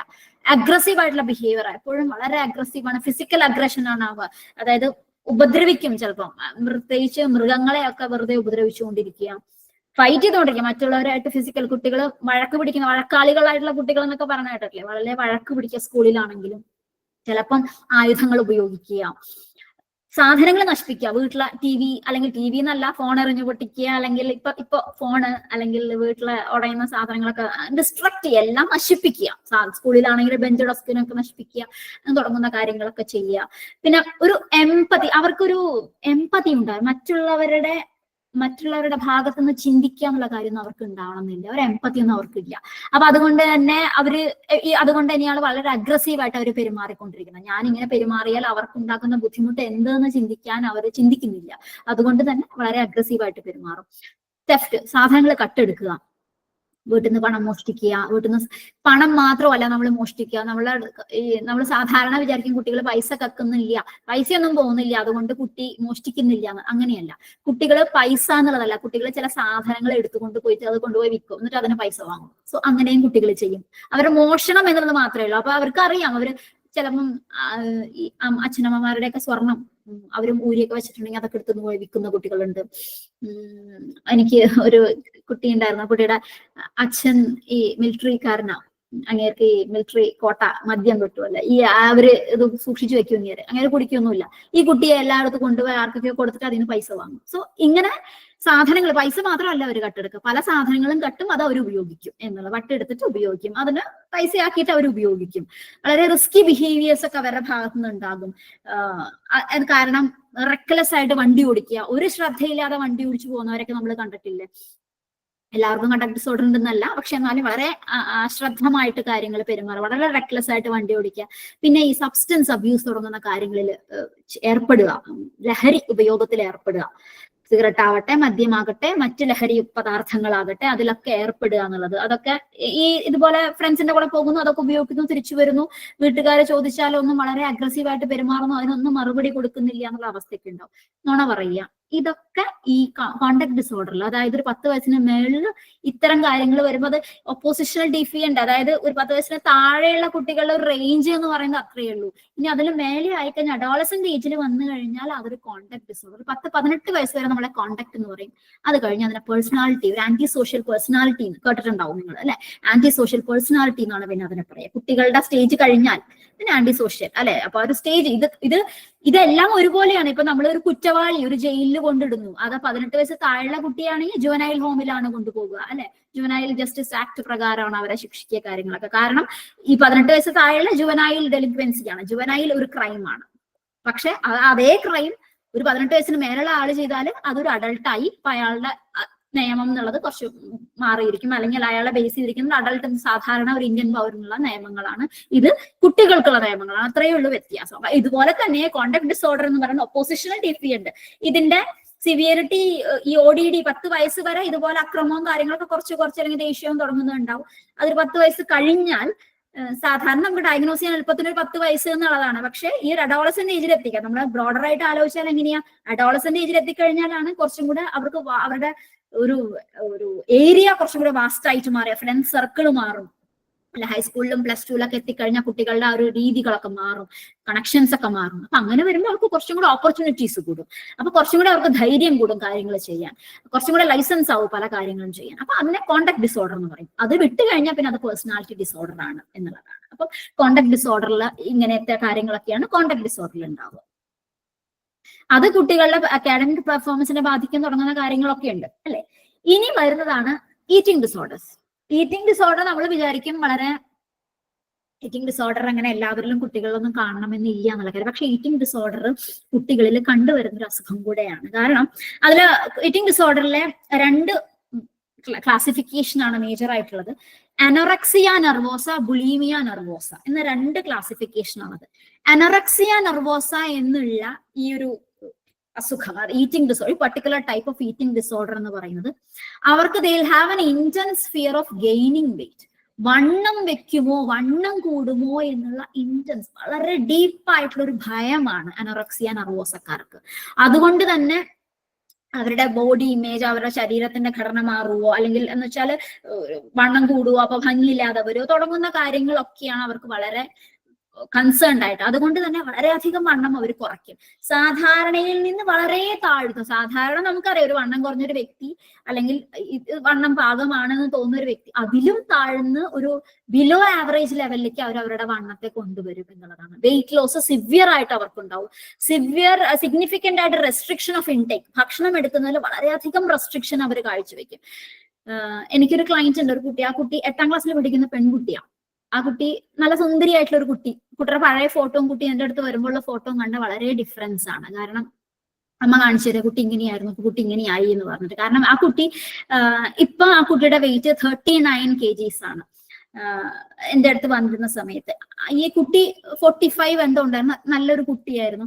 ഈ കുട്ടിക്ക് ഇതുപോലെ വെയിറ്റ് ലോസ്, ശരീരത്തിന്റെ വണ്ണം കൂടുന്നു എന്നുള്ള കാര്യങ്ങളൊക്കെ വന്ന് കുട്ടി എന്ത് ചെയ്തു, കുട്ടി ഭക്ഷണം കുറയ്ക്കാൻ തുടങ്ങി. ദിവസം രാവിലെ 3 ദോശ കഴിച്ചിരുന്ന കുട്ടി 1 ദോശയാക്കി. ഉച്ചയ്ക്ക് ലഞ്ച് അമ്മ പാക്ക് ചെയ്ത് കൊടുക്കും, ഫ്രണ്ട്സിന് പലർക്കും കൊടുക്കും, കുട്ടി കഴിക്കില്ല. ഐസ്ക്രീം അത്ര കണ്ട് ഇഷ്ടമുള്ള ഒരു കുട്ടിയായിരുന്നു. ഐസ്ക്രീമിന് ആ കലോറിയുണ്ട്, അത്രയുണ്ട്, ഇത്രയുണ്ട്, കാർബ്സ് ആണ്, അല്ലെങ്കിൽ അങ്ങനെയൊക്കെ ഷുഗർ ആണ്, സ്വീറ്റ് ആണെന്നൊക്കെ പറഞ്ഞിട്ട് ആ കുട്ടി അത് കുറച്ച് ഐസ്ക്രീം കഴിക്കുകയില്ല. ഒരു ബർത്ത്ഡേക്ക് കേക്ക് കട്ട് ചെയ്ത് ആ കേക്ക് അത്ര കണ്ട് ഇഷ്ടപ്പെടുന്ന ഒരു കുട്ടിയായിരുന്നു. പക്ഷെ ആ കേക്കിന്റെ ഒരു പീസ് പോലും ആ കുട്ടി കഴിക്കില്ല. സോ അങ്ങനത്തെ ലെവലിൽ അത്രയും സിഗ്നിഫിക്കന്റ് ആയിട്ട് റെസ്ട്രിക്ഷൻ ആ കുട്ടി ഫുഡിൽ കൊണ്ടുവന്നു. പ്ലസ് ആ കുട്ടി എക്സസൈസ് ചെയ്യും. സാധാരണ ഒന്ന് സ്പോർട്സ് പേഴ്സൺ ആണ് ആ കുട്ടി, നല്ല ബാസ്കറ്റ് ബോൾ ഒക്കെ കളിക്കുന്ന കുട്ടിയാണ്. പക്ഷെ ആ കുട്ടി വീട്ടിൽ വന്നു കഴിഞ്ഞാല് കരാട്ടെ ക്ലാസ്സിനൊക്കെ പോകുന്നുണ്ട്. വീട്ടിൽ വന്നു കഴിഞ്ഞാല് അവരുടെ അപ്പാർട്ട്മെന്റിന്റെ സ്റ്റെപ്പ് എന്ന് പറയുന്നത്, അപ്പാർട്ട്മെന്റിന്റെ സ്റ്റെപ്പ് 10 പ്രാവശ്യം കയറി ഇറങ്ങും. എന്ന് വെച്ചാൽ വണ്ണം കുറയ്ക്കാൻ 10 പ്രാവശ്യം സ്റ്റെപ്പ് കയറി ഇറങ്ങി നമ്മളൊന്ന് ആലോചിച്ച് നോക്കും നമ്മുടെ ഒരു ക്ഷീണം എത്രയും ഉണ്ടാവും എന്നുള്ളത്. ഒരു 8ാം ക്ലാസ്സിൽ പഠിക്കുന്ന പെൺകുട്ടി, 13 വയസ്സായിട്ടുള്ള പെൺകുട്ടി ഈ സ്റ്റെപ്പ് കയറി ഇറങ്ങും, അപ്പാർട്ട്മെന്റിന്റെ സ്റ്റെപ്പുകൾ. അത് കഴിഞ്ഞ് അപ്പാർട്ട്മെന്റിന്റെ ചുറ്റൊരു ഓടും. അവിടെ അത്ര സ്പേസ് കുറവാണ്, സ്റ്റെപ്പ് ഇറങ്ങി കയറുന്നത്. കുറച്ച് ഓടുക, നടക്കുക, കാര്യങ്ങളൊക്കെ. പിന്നെ എക്സസൈസ് ചെയ്യും, ഇത്ര മിനിറ്റ് എക്സസൈസ് ചെയ്യും. വീട്ടില് റൂമിന്റെ ഉള്ളിൽ വന്നു കഴിഞ്ഞാൽ എക്സസൈസ്. സോ ഇങ്ങനെയൊക്കെ വണ്ണം മെയിൻറ്റെയിൻ ചെയ്ത് കുറച്ച് നിർത്താൻ. ഇത് വണ്ണം കൂടുതലാണ്, ഇത്തിരി കഴിച്ചു കഴിഞ്ഞാൽ അവർ ഭയങ്കര വറീഡ് ആവും. അയ്യോ എനിക്ക് വണ്ണം കൂടി പോകുമോ, അല്ലെങ്കിൽ എനിക്ക് ഭംഗിയില്ലാതെ വരുമോ, വെയിറ്റ് കൂടുവോ എന്നുള്ള കാര്യം. വെയിറ്റ് കൂടുവോ എപ്പോഴും ഒരു വെയിങ് മെഷീൻ ഉണ്ടാവും ആ കുട്ടിയുടെ റൂമിൽ. എന്നിട്ട് വെയിങ് മെഷീനൊക്കെ എടുത്ത് അച്ഛൻ മാറ്റി വെച്ചു. എപ്പോഴും വെയിങ് മെഷീനാ. എപ്പോഴും രാവിലെ ഭക്ഷണം കഴിച്ചാൽ ഉച്ചയ്ക്ക് വന്നാലും വൈകുന്നേരം വന്നു കഴിഞ്ഞാൽ ഒക്കെ കിടക്കുന്നതിന് മുമ്പൊക്കെ വെയിറ്റ് നോക്കിയിട്ടേ ഇരിക്കും കുട്ടി. ഒരു മൈന്യൂട്ട് ചേഞ്ച് പോലെ ആ കുട്ടിയെ വളരെ ബുദ്ധിമുട്ടിക്കുന്നു. പിന്നെ അതിന് അനുസരിച്ചുള്ള ഫിസിക്കൽ സിംറ്റംസ് സ്വാഭാവികമായിട്ടും ഭക്ഷണം കുറയുമ്പോൾ, സപ്ലിമെന്റ്സ് കുറയുമ്പോൾ ക്ഷീണം വരും, ഡിസിനസ് വരും, തലകറക്കം, ഹെയർ ഫോള് ധാരാളം. കുട്ടിയുടെ ഹെയർ ഒക്കെ അത്രയും ഫോളായി. പിന്നെ സ്കിന്നൊക്കെ വളരെ ഡ്രൈ ആയിട്ട് മാറി. പിന്നെ പെൺകുട്ടികളാകുമ്പോൾ മെൻസ്ട്രൽ ഇഷ്യൂസ് കാര്യങ്ങളൊക്കെ വന്നു. അതുപോലെ ഹാർട്ട് റേറ്റ് ഒക്കെ വളരെ സ്ലോ ആവുന്ന പോലെ. തണുപ്പ് ഒട്ടും സഹിക്കാൻ പറ്റില്ല. എ സി അല്ലെങ്കിൽ വീട്ടിലെ എ സി ഒക്കെ ഇടുന്ന, അല്ലെങ്കിൽ അപ്പം വളരെ ചെറിയ ടെമ്പറേച്ചറിൽ ഇട്ടാൽ പോലെ, അതായത് ഒരു 26 27 ഇട്ടാൽ പോലും കുട്ടിക്ക് സഹിക്കാൻ പറ്റില്ല. ഒട്ടും തന്നെ തണുപ്പ് കാറ്റ് സഹിക്കാൻ പറ്റില്ല. ഫാൻ വളരെ സ്ലോ ആയിട്ട് ഫാൻ ഇടാൻ സംഭവിക്കുള്ളൂ. അങ്ങനെ കോൾഡ് ഇൻടോളറൻസ് വരും. അങ്ങനെ ഫിസിക്കൽ സിംറ്റംസിൽ പെടുന്ന കാര്യങ്ങളാണ് അതൊക്കെ. സോ അങ്ങനെ ബുദ്ധിമുട്ടുകൾ കുറെ. പിന്നെ അതിനോട് അനുബന്ധമായിട്ടുള്ള anxiety, psychological symptoms, anxiety, depression ഒക്കെ അതിനോട് അനുബന്ധമായിട്ട് വരും. കാരണം വണ്ണം കൂടുന്നല്ലോ എന്നുള്ള വിഷമം എന്ന് തുടങ്ങുന്ന കാര്യങ്ങളൊക്കെ വരും. അപ്പൊ അതാണ് അനോറക്സിയ നെർവോസ. അതായത് കാര്യങ്ങളെ വളരെയധികം റെസ്ട്രിക്ട് ചെയ്ത് ബോഡി വെയിറ്റ് ടോട്ടലി കുറയ്ക്കാനുള്ള ഒരു ശ്രമം, എക്സ്ട്രീം ആയിട്ട് കുറച്ച് കൊണ്ടുവരിക എന്നുള്ളത്. ആൻഡ് വെയിറ്റ് ഗെയിനെ കുറിച്ച് വളരെ എക്സ്ട്രീം ആയിട്ടുള്ള ഒരു ഭയവും, ഈ ഭക്ഷണത്തെ കൂടുതലായിട്ടും ശ്രദ്ധിച്ച് കഴിക്കുക തുടങ്ങുന്ന കാര്യങ്ങളൊക്കെയാണ് ഈ അനോറക്സിയ നെർവോസ എന്ന് പറയുന്ന ഈറ്റിംഗ് ഡിസോർഡറിൽ ഉണ്ടാകുന്ന കാര്യം. അതിന്റെ വേറൊരു ഈറ്റിംഗ് ഡിസോർഡർ ആണ് ബുലീമിയ നെർവോസ. ബുലീമിയ നെർവോസ എന്ന് പറഞ്ഞത് ഇപ്പൊ നേരത്തെ പറഞ്ഞ പോലെ തന്നെ ബോഡി ഷേപ്പും വെയിറ്റിനെ കുറിച്ചുള്ള ഒബ്സഷൻസ് തന്നെ ഉണ്ടാവുക. ബോഡി വെയിറ്റ് കൂടുവോ, അല്ലെങ്കിൽ ഷേപ്പ് മാറുവോ, അല്ലെങ്കിൽ ഭംഗിയില്ലായ്മ വരുവോ തുടങ്ങുന്ന കാര്യങ്ങളൊക്കെയാണ്. പക്ഷെ ഇതിൽ വരുന്ന വ്യത്യാസം എന്താ വെച്ചാൽ ബിഞ്ച് ഈറ്റിംഗ്, ഇടയ്ക്കിടയ്ക്ക് കഴിക്കും, കുറെ കഴിച്ചതിന് ശേഷം ഒരു ചെറിയ സമയം കൊണ്ട് കുറെ കഴിച്ചതിന് ശേഷം കോമ്പൻസേറ്ററി ബിഹേവിയർ, അതിനെ ഒന്ന് കുറയ്ക്കാൻ വേണ്ടി എന്ത് ചെയ്യും ഇവര്? ഈതർ പർജിങ്, വൊമിറ്റ് ചെയ്യുക, സെൽഫ് ഇൻഡ്യൂസ്ഡ്, കൈ ഒരുപക്ഷെ വായിൽ വിരലിട്ട് ഛർദ്ദിക്കുക, അതല്ലെങ്കിൽ ഇതിന് ശരീരത്തിന് കുറെ പെട്ടെന്ന് ഡൈജസ്റ്റ് ആവാനുള്ള കാര്യങ്ങൾ, അല്ലെങ്കിൽ കിഡ്നി ഡയററ്റിക്സ് ഒക്കെ ഉണ്ട്, കിഡ്നിയിലെ ഫംഗ്ഷനിങ് ഒക്കെ കുറെ ലിക്വിഡ് ഔട്ട്പുട്ട് പോകാനുള്ള മരുന്നുകൾ. ഇതൊക്കെ നമ്മുടെ നാട്ടിലൊന്നും അത്ര ഇല്ല, കുറച്ചും വെസ്റ്റേണിലാണ് ലാക്സേറ്റീവ് ഡയററ്റിക്സ് ഒക്കെ. പക്ഷെ ഈ വായിൽ വിരലിട്ട് ഛർദ്ദിക്കുക, അല്ലെങ്കിൽ നമ്മൾ കുറെ എക്സസൈസ് ചെയ്യുക, കുറെ വെള്ളം കുടിക്കുക എന്നിട്ട് ഛർദ്ദിക്കുക, നമ്മുടെ നാട്ടിലെ കുട്ടികൾ ഉപ്പ് വെള്ളം കലക്കി കുടിക്കുക എന്നിട്ട് ഛർദ്ദിക്കുക. കാരണം ഭക്ഷണം കുറെ കഴിക്കണം, അവർക്ക് കഴിക്കാതിരിക്കാൻ പറ്റുന്നില്ല. കുറെ കഴിച്ചതിന് ശേഷം അതിന് ഗിൽട്ടാണ്. പിന്നെ അവർക്ക് ഗിൽട്ടാ, ഞാൻ ഇത്ര കഴിച്ചല്ലോ, എനിക്ക് വണ്ണം കൂടുവോ, ശരീരത്തിന്റെ ഭംഗി പോവോ, അപ്പൊ ഛർദ്ദിച്ചത് ഭക്ഷണം പുറത്തേക്ക് പോകണല്ലോ, അപ്പൊ അതങ്ങനെ ചെയ്യുക. സോ അതിനാണ് കോമ്പൻസേറ്ററി ബിഹേവിയർ എന്ന് പറയുക. ഒരു കാര്യം ചെയ്തു, കഴിച്ചു, പക്ഷെ അതിനെ കോമ്പൻസേറ്റ് ചെയ്യാൻ ഇതുപോലെ സെൽഫ് ഇൻഡ്യൂസ്ഡ് ആയിട്ട് വൊമിറ്റ് ചെയ്യുക, എക്സസീവ് ആയിട്ടുള്ള എക്സസൈസ് ചെയ്യുക തുടങ്ങുന്ന കാര്യങ്ങളൊക്കെ ചെയ്തുകൊണ്ടിരിക്കുക. അതിനാണ് ബുലിമിയ നെർവോസ. അതിൽ വെയിറ്റിൽ ഫ്ലക്ച്വേഷൻസ് ഒക്കെ വരും. അവരെപ്പോഴും ബോഡി ഇമേജിനെ കുറിച്ച് പ്രിയോക്യുപ്പൈഡ് ചിന്തയായിരിക്കും. എപ്പോഴും ബോഡി വെയിറ്റ് കൂടുവോ, അല്ലെങ്കിൽ അതാണോ ചിന്തിച്ചുകൊണ്ടേയിരിക്കും എന്നുള്ളതാണ്. പിന്നെ അതിന്റെ ഫിസിക്കൽ സിംറ്റംസ് ഒക്കെ നേരത്തെ പറഞ്ഞ പോലെ ഫിസിക്കൽ സിംറ്റംസ് ഒക്കെ വരാം. കാരണം ഈ എപ്പോഴും ഛർദ്ദിച്ചുകൊണ്ടിരിക്കുക, വോമിറ്റിംഗ്, ടൂത്ത് നാമലിനൊക്കെ ബുദ്ധിമുട്ട്, വായിലെ പല്ലിന്റെ നാമലിനൊക്കെ ബുദ്ധിമുട്ടുകൾ അവർക്ക് വന്നേക്കാം. ഗ്ലാൻസ്, അതായത് ഉള്ളിലുള്ള അല്ലെങ്കിൽ തൊണ്ട ഗ്ലാൻസ് ഒക്കെ സ്വോളൻ ആയിട്ടിരിക്കുന്നത്. എപ്പോഴും ഛർദ്ദിക്കുക എന്ന് പറഞ്ഞാൽ നമുക്കതൊരു ഛർദ്ദി എന്ന് പറഞ്ഞാൽ വളരെ സ്ട്രെയിനിയസ് ആയിട്ടുള്ള കാര്യമാണ് നമ്മളെ സംബന്ധിച്ച്, അല്ലെ? അപ്പൊ അത് ബുദ്ധിമുട്ടുണ്ടാക്കും. സോർ ത്രോട്ട് ഉണ്ടാകും അവർക്ക്, എപ്പോഴും നീരും അല്ലെങ്കിൽ സ്വെല്ലിംഗ് ഒക്കെയുള്ള തൊണ്ട ഒക്കെ ഉണ്ടാവാം. ഗ്യാസ്ട്രോ ഇൻറ്റസ്റ്റൈനൽ ഇഷ്യൂസ്, അത് ബാക്കി ഗ്യാസ്ട്രിക് ഇഷ്യൂസ്, ഇൻറ്റസ്റ്റൈനൽ ഇഷ്യൂസ് ഒക്കെ അവർക്ക് ഉണ്ടാകാം. ഡീഹൈഡ്രേഷൻ, വെള്ളം കുറെ പോകുകയാണ്, അപ്പം അതിന് വരുന്ന ഡീഹൈഡ്രേഷൻ, ക്ഷീണം കുറെ ഉണ്ടാവാം. സോ അങ്ങനെ പിന്നെ ഇലക്ട്രോലൈറ്റ് ഇംബാലൻസ്, അങ്ങനെ തുടങ്ങുന്ന ഫിസിക്കൽ സിംറ്റംസ് ഒക്കെ ഇതിലുണ്ടാവും. അപ്പൊ ഇതാണ് ബുലിമിയ നെർവോസ. ഇതാണ് വ്യത്യാസം. അനോറക്സിയ എന്ന് പറഞ്ഞാൽ അവർ ഭക്ഷണം നന്നേ കുറയ്ക്കുക, പക്ഷെ ബുലിമിയ എന്ന് പറഞ്ഞാൽ കഴിക്കും, പക്ഷെ കഴിച്ചതിനെ കോമ്പൻസേറ്റ് ചെയ്യാൻ അവരതിനെ പുറത്തേക്ക് തള്ളി കളയുക എന്നുള്ളതാണ്, അല്ലെങ്കിൽ എക്സസൈസ് ഒക്കെ ചെയ്ത് കളയുക എന്നുള്ളതാണ് അവർ ചെയ്യുക. ആ ഒരു മെറ്റബോളിസം വേഗം ഫാസ്റ്റ് ആക്കുന്നു, കഴിച്ചതിനെയൊക്കെ വേഗം പുറത്തേക്ക് തള്ളി കളയാൻ ശ്രമിക്കുന്നു എന്നുള്ളതാണ് ബുലിമിയ നെർവോസയിലുള്ള ഒരു കാര്യം. ഇനി അടുത്ത ഇപ്പൊ ഇതാണ് ഈറ്റിംഗ് ഡിസോർഡർ, അല്ലെ? അപ്പൊ നമ്മൾ ഇത്ര നേരം പറഞ്ഞത് ആങ്സൈറ്റി റിലേറ്റഡ് ആയിട്ട് കുറച്ച് കാര്യങ്ങൾ പറഞ്ഞു, മൂഡ് ഡിസോർഡേഴ്സ് പറഞ്ഞു, ഡിപ്രഷൻ, ബൈപോളാർ പറഞ്ഞു, പിന്നെ നമ്മൾ പറഞ്ഞതാണ് ഈറ്റിംഗ് ഡിസോർഡർ പറഞ്ഞത്, അനോറക്സിയയും ബുലിമിയയും, 2 ടൈപ്സ് ഓഫ് ഡിസോർഡേഴ്സ്. പിന്നെയാണ് സൈക്കോട്ടിക് ഡിസോർഡേഴ്സ്. സൈക്കോട്ടിക് ഡിസോർഡർ എന്ന് പറഞ്ഞാൽ നിങ്ങൾ വളരെ കുറവാണ് കുട്ടികളിൽ സൈക്കോട്ടിക് ഡിസോർഡേഴ്സ്. പക്ഷെ സൈക്കോട്ടിക് കേട്ടിട്ടുണ്ടാവും, സ്കിസോഫ്രീനിയ എന്നൊക്കെ കേട്ടിട്ടുണ്ടാവും, അല്ലെ? ഡെലൂഷൻ ഡിസോർഡർ എന്നൊക്കെ കേട്ടിട്ടുണ്ടാവാം.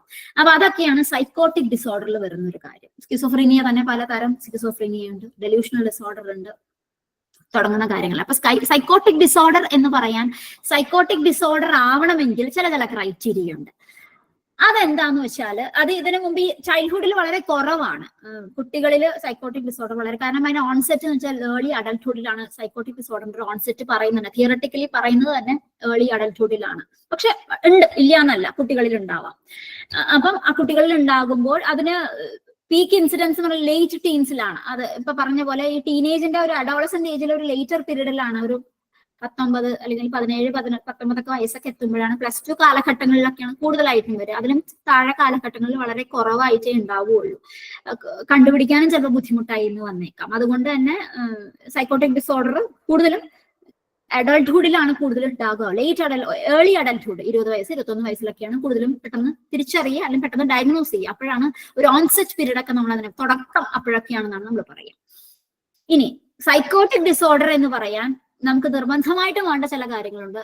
അവര് ഹാലൂസിനേഷൻസ് ഉണ്ടാകണം. ഹാലൂസിനേഷൻ എന്ന് പറഞ്ഞാൽ നമുക്കറിയാം, ഇല്ലാത്ത കാര്യങ്ങൾ അല്ലെങ്കിൽ ശബ്ദം കേൾക്കുന്നു, ഒരു സാധനം ഞാൻ കാണുന്നു, ഓഡിറ്ററി ഹാലൂസിനേഷൻ, ഹിയറിംഗ് വോയിസസ്, ഒരാൾ സംസാരിക്കുന്നത് കേൾക്കുന്നു, എന്നോട് ആരോ സംസാരിക്കുന്നു, ചിലവർ പരസ്പരം സംസാരിക്കുന്നത് ഞാൻ കേൾക്കുന്നു എന്ന് തുടങ്ങുന്ന ശബ്ദങ്ങൾ കേൾക്കുക എന്നുള്ള, വോയിസസ് കേൾക്കുക എന്നുള്ളതാണ് ഹാലൂസിനേഷൻ, ഓഡിറ്ററി ഹാലൂസിനേഷൻ.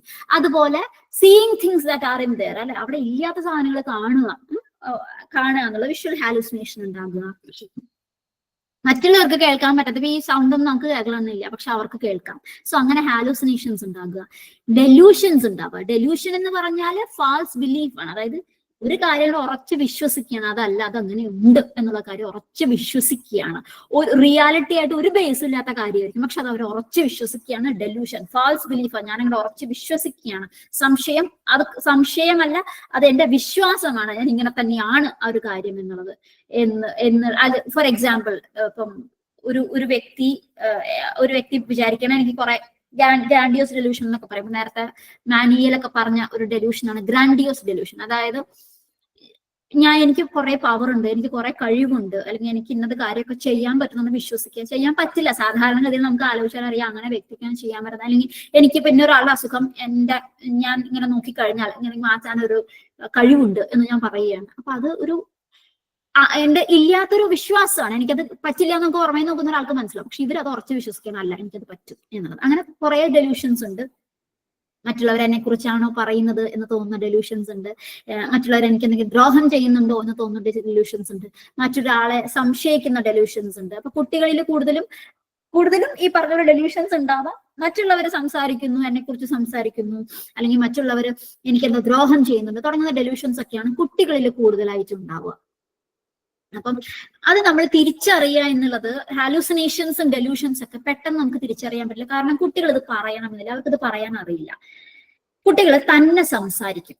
അത് സംസാരിക്കുന്ന കുട്ടികൾ നമ്മളും വലുതവരും സംസാരിച്ചു എന്നൊക്കെ വരാം. പക്ഷെ തന്നെ ഇരുന്ന് സംസാരിച്ച് ആക്ഷൻസ് ഒക്കെ കാണിച്ച് സംസാരിക്കുമ്പോഴാണ് നമുക്കിത് തിരിച്ചറിയാൻ പറ്റുക. ഒരു പക്ഷെ അത് മാത്രമല്ല കേട്ടോ തിരിച്ചറിയുന്ന ഒരു ഇൻഡിക്കേഷൻ എന്ന് പറയുന്നത്. പക്ഷെ അത് നമുക്കൊരു വഴിയാണ്. കുട്ടികൾ ഈ തന്നെ സംസാരമൊക്കെ സെൽഫ് ടോക്ക് ഒക്കെ ഉണ്ടെങ്കിൽ അത് നമുക്ക് സംശയിക്കാം. അവർ ഡെലൂഡ് ചെയ്യുന്നുണ്ടോ, അവർ ഹാലൂസിനേറ്റ് ചെയ്യുന്നുണ്ടോ എന്നുള്ള കാര്യം നമുക്ക് സംശയിക്കാം. കാരണം അവരിങ്ങനെ സംസാരിച്ചുകൊണ്ടേയിരിക്കും, ഇങ്ങനെ ചെയ്യുന്നു. അപ്പം ബിക്കോസ് ഇപ്പൊ റീസെന്റ് എന്റെ അടുത്ത് ഒരു അച്ഛനമ്മയും ഒരു മകനെ കൊണ്ടുവന്നു. ആള് +1 പഠിക്കുന്ന കുട്ടിയാണ്, 17 വയസ്സ്.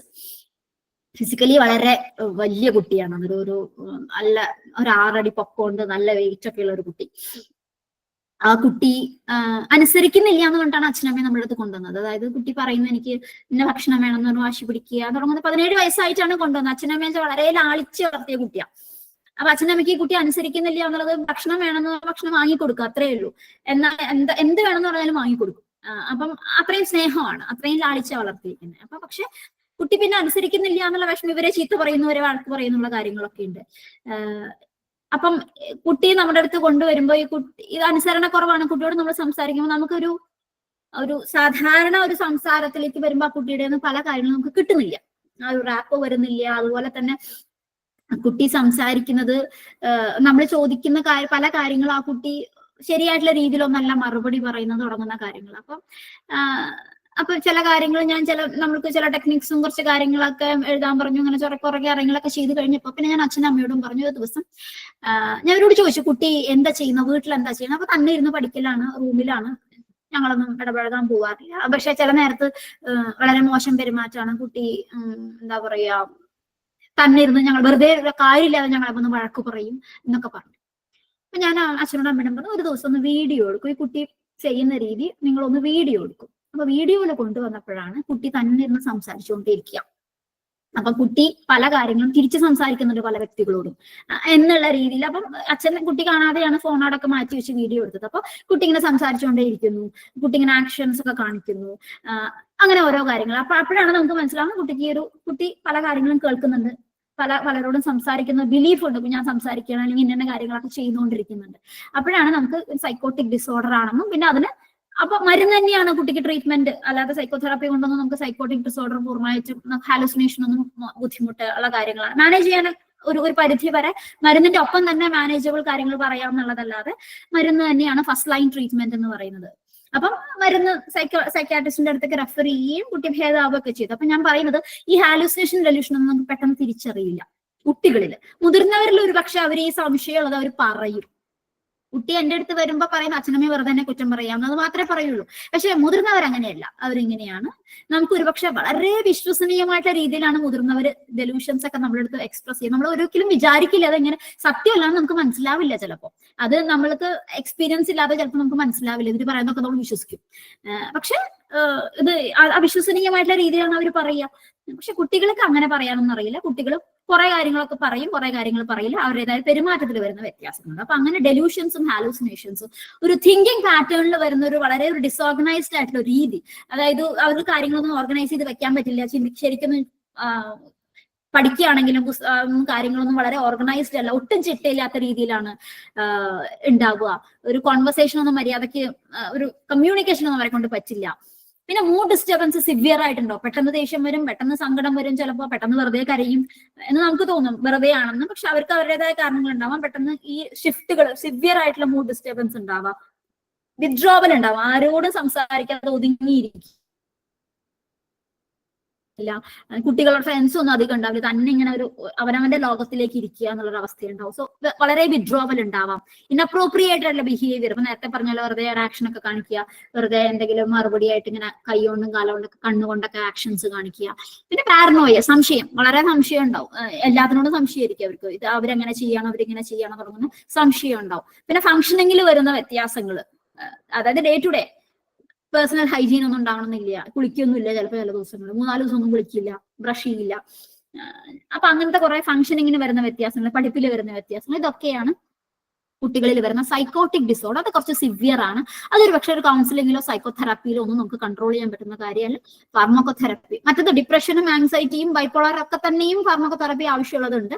പക്ഷെ എന്നിരുന്നാലും ആങ്സൈറ്റി ഒക്കെ ഒരു പരിധി വരെ സൈക്കോതെറാപ്പി എന്നുള്ള കാര്യങ്ങൾ നമുക്ക് കൺട്രോൾ ചെയ്ത് നിർത്താവും. ഒരു പരിധി വരെ depression, mild level of depression, mild moderate depression. പക്ഷെ ബൈപ്പോളാർ ഡിസോർഡർ അതുപോലെ സൈക്കോട്ടിക് ഡിസോർഡർ എന്നൊക്കെ പറയുന്നത് അതിനെ നമുക്ക് ട്രീറ്റ്മെന്റ്, മരുന്ന് എന്നുള്ള സാധനം തന്നെ എടുക്കേണ്ടതായിട്ട് വരുന്നു. അപ്പൊ ഇതൊക്കെയാണ് വളരെ ബ്രോഡർ സെൻസിൽ നമുക്ക് കുട്ടികളിൽ കാണുന്ന അസുഖങ്ങൾ.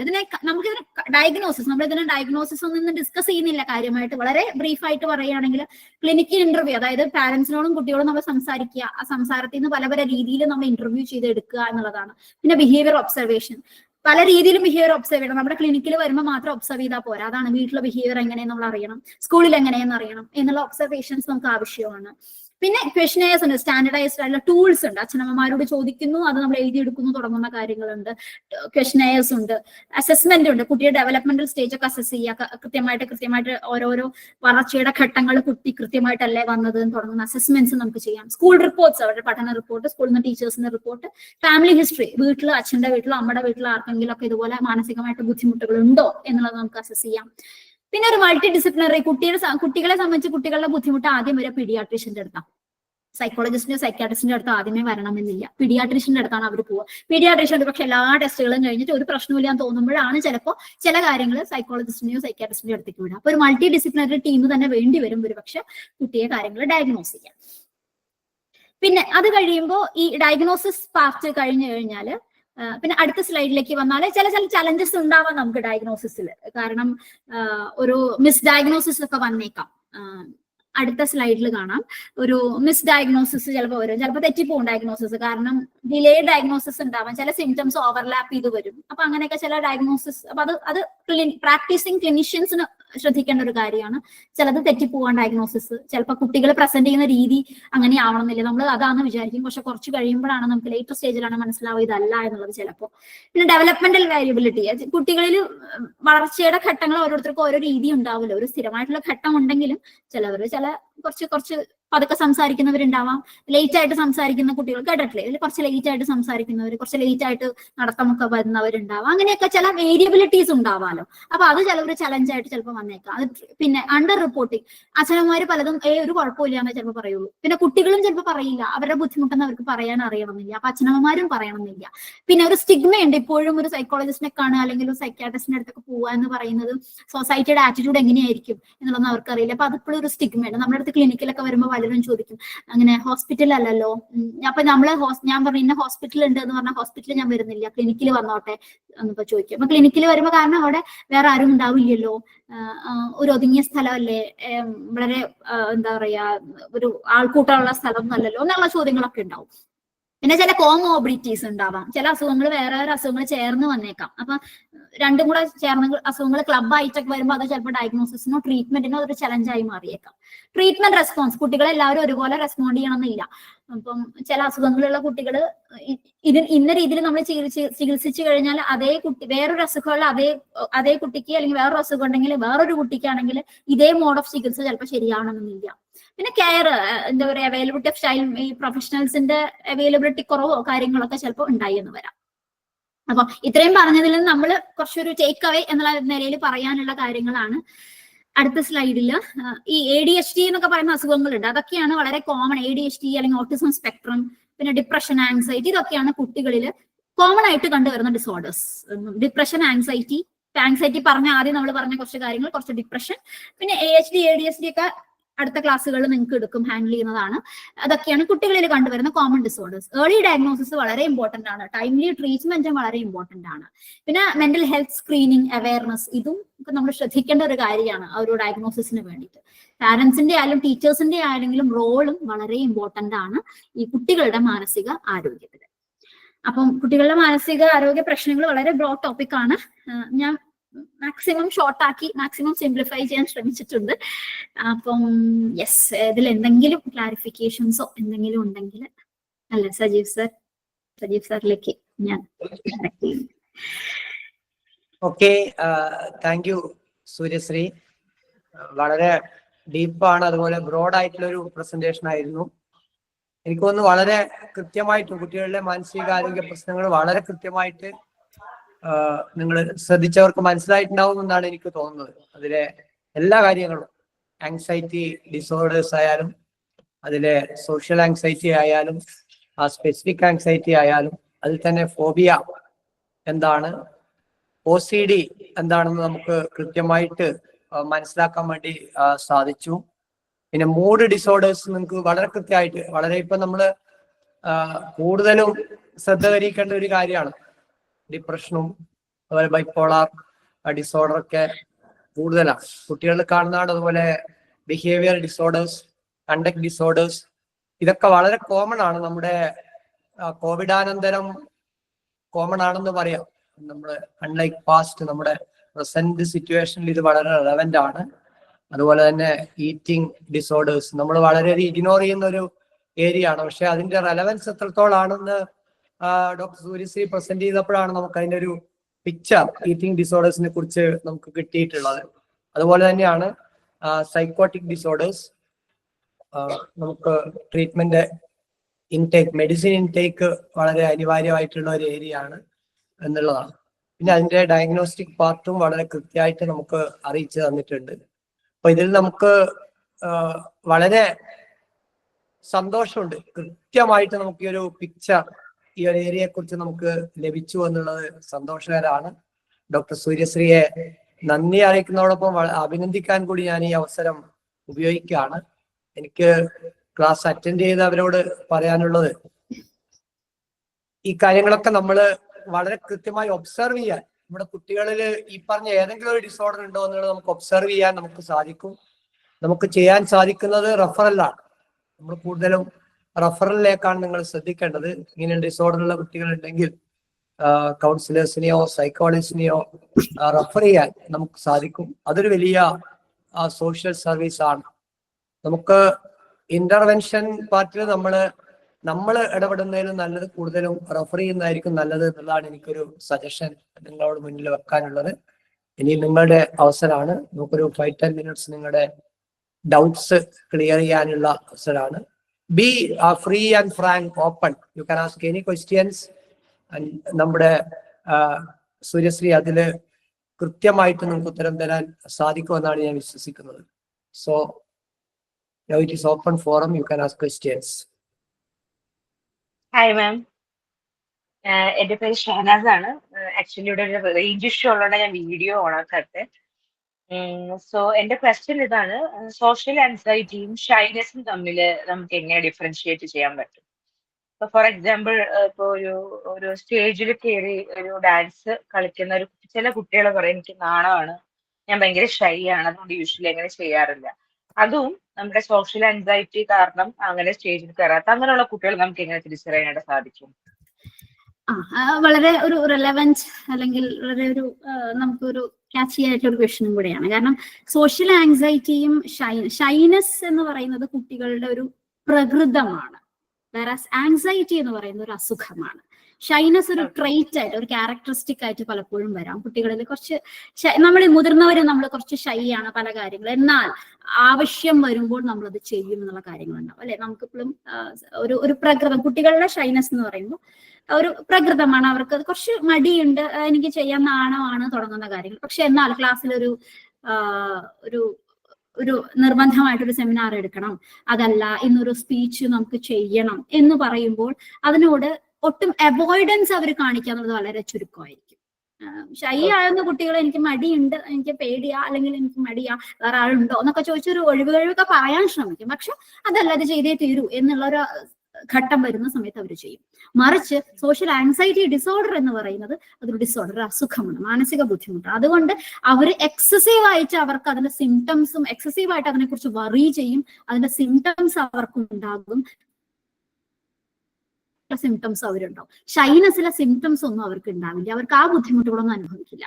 അപ്പം കുട്ടികൾ വളരെ കുറച്ച് ഇൻട്രോവേർട്ട് ആയിട്ടുള്ള കുട്ടികൾ എന്ന് പറയും, വളരെ കുറച്ച് പേരോടൊക്കെ സംസാരിക്കുകയുള്ളൂ, എന്നാൽ വളരെ ക്ലോസ്ഡ് ഗ്രൂപ്പ് ആയിട്ടുണ്ട്, എന്നാൽ ആവശ്യം വരുമ്പോൾ അവർ കാര്യങ്ങൾ പറയും എന്നുള്ളതാണ്. പക്ഷെ ആങ്സൈറ്റി വരുമ്പോൾ നേരത്തെ സിംറ്റംസ് പറഞ്ഞ പോലെ തന്നെ കൂടുതൽ സിംറ്റംസ് ഉണ്ടാവും, ഫിസിക്കലും സൈക്കോളജിക്കലും ആയിട്ടുള്ള സിംറ്റംസ് അവർക്കുണ്ടാവും, അവരതൊക്കെ അനുഭവിക്കേണ്ടി വരും. അതുകൊണ്ട് തന്നെ ആ സിറ്റുവേഷനെ എങ്ങനെ ഏതറ്റം വരെയും പോയിട്ട് അവരെ അവോയ്ഡ് ചെയ്യും, അതിനെക്കുറിച്ച് അകാരണമായിട്ട് വറി ചെയ്തുകൊണ്ടേയിരിക്കും. അപ്പൊ ഇതാണ് ഷൈനസ്, ഒരു ട്രെയിറ്റ് ആണ്. ഡിസോർഡർ ഇതൊരു ഡിസോർഡറും കൂടെയാണ്. ക്ലിയർ ആയി? Hello madam. യെസ്. ഈ പറഞ്ഞ ഡിസോർഡർ ഒക്കെ വരാൻ എന്തെങ്കിലും കാരണങ്ങളുണ്ടോ? അത് മാത്രമല്ല, ഇത് പ്രിവെന്റ് ചെയ്യാനും പറ്റുമോ നമുക്ക്? ഡിസോർഡറിന്റെ കാരണങ്ങൾ എന്ന് പറയുന്നത് ഇന്ന ഒരു കാരണം എന്നുള്ളത് നമുക്ക് പറയാൻ പറ്റണമെന്നില്ല. പല പല കാരണങ്ങൾ ഉണ്ടാവാം. കുട്ടിയുടെ വളരെ ഏർലി ചൈൽഡ്ഹുഡിൽ കുട്ടിയുടെ ഫാമിലി അറ്റ്മോസ്ഫിയർ ഒരു കാരണമാവാം, ഫാമിലി ഹിസ്റ്ററി ചിലപ്പോൾ ഒരു കാരണമാവാം, അച്ഛനമ്മമാരിൽ ഇതിന്റെ ട്രേറ്റ്സ് ഉണ്ടെങ്കിൽ അത് കുട്ടികളിലേക്ക് വന്നേക്കാം, അവരിൽ തന്നെയുള്ള ന്യൂറോ കെമിക്കൽ വ്യത്യാസങ്ങൾ ഉണ്ടാവാം, അവരിൽ തമ്മിൽ ന്യൂറോ ഡെവലപ്മെന്റൽ ഡിസോർഡേഴ്സ് എന്ന് പറയുന്ന പോലെ അവരുടെ ഉള്ളിൽ തന്നെയുള്ള ജനറ്റിക് ഫാക്ടേഴ്സ് ചിലത് ഉണ്ടാവാം. ഇതൊക്കെ ഇത് ഫാക്ടേഴ്സ് മാത്രമാണ്, ഇത് മാത്രമാണ് ഫാക്ടേഴ്സ് എന്ന് നമുക്ക് പറയാൻ പറ്റണമെന്നില്ല. പ്രിവെൻഷൻ എന്ന് പറയുന്നത് നമുക്ക് മാനസിക ആരോഗ്യം കുട്ടികളുടെ സംരക്ഷിച്ച് നിർത്തുക, അതല്ലെങ്കിൽ ഒരു ഫാമിലി അറ്റ്മോസ്ഫിയർ ഭംഗിയാക്കി കൊണ്ടുപോകുക, കുട്ടികൾക്കൊരു സപ്പോർട്ട് കൊടുക്കുക, കുട്ടികൾ പറയുന്നതിനോട് നമ്മൾ എംപത്തൈസ് ചെയ്യുക എന്നുള്ള കാര്യങ്ങളൊക്കെയാണ് പ്രിവെൻഷനിലുപരി നമ്മൾ ആ കാര്യങ്ങൾ കുട്ടികളോട് ഇടപഴകുമ്പോൾ ശ്രദ്ധിക്കേണ്ട ഒരു കാര്യം. ഒരു ഫാമിലി അറ്റ്മോസ്ഫിയർ നമുക്ക് പെർഫെക്റ്റ് ആയിട്ടൊരു അറ്റ്മോസ്ഫിയർ ഒരാൾക്കും കൊണ്ടുപോകാൻ പറ്റണമെന്നില്ല. അതിന് നമ്മൾ അകാരണമായിട്ട് വറി ചെയ്തിട്ടും കാര്യമില്ല. ഞാൻ കുട്ടിയെ ഭംഗിയിൽ അല്ലെങ്കിൽ ഇത്ര പെർഫെക്റ്റ് ആയിരിക്കും എന്റെ പെരുമാറ്റം, ഞാൻ ഒരു ചീത്തയും പറയാൻ പാടില്ല, അങ്ങനെയൊന്നുമല്ല. പെർഫെക്റ്റ് അറ്റ്മോസ്ഫിയർ ഒന്നും ആർക്കും കൊണ്ടുവരാൻ പറ്റില്ല. പക്ഷെ ഒരു താരതമ്യേന കുട്ടികൾക്ക് സുഖകരമായിട്ടുള്ള ഒരു അറ്റ്മോസ്ഫിയർ വീട്ടിൽ ഉണ്ടാക്കുക, പ്ലസ് കുട്ടികളുടെ മാനസിക ആരോഗ്യത്തിന് കാരണമായിട്ടുള്ള അല്ലെങ്കിൽ നല്ല ആരോഗ്യത്തിന് വേണ്ട കാരണങ്ങൾ കുട്ടികൾക്ക് പ്രൊവൈഡ് ചെയ്യുക, അവർക്ക് റിക്രിയേഷണൽ ആക്ടിവിറ്റീസ് പ്രൊവൈഡ് ചെയ്യുക, അവരുടെ നമ്മൾ മനസ്സിലാക്കുക കാര്യങ്ങൾ, അവർക്കൊരു ഒരു കെയർ കൊടുക്കുക, ഇമോഷണൽ സപ്പോർട്ട് അവർക്ക് കൊടുക്കുക.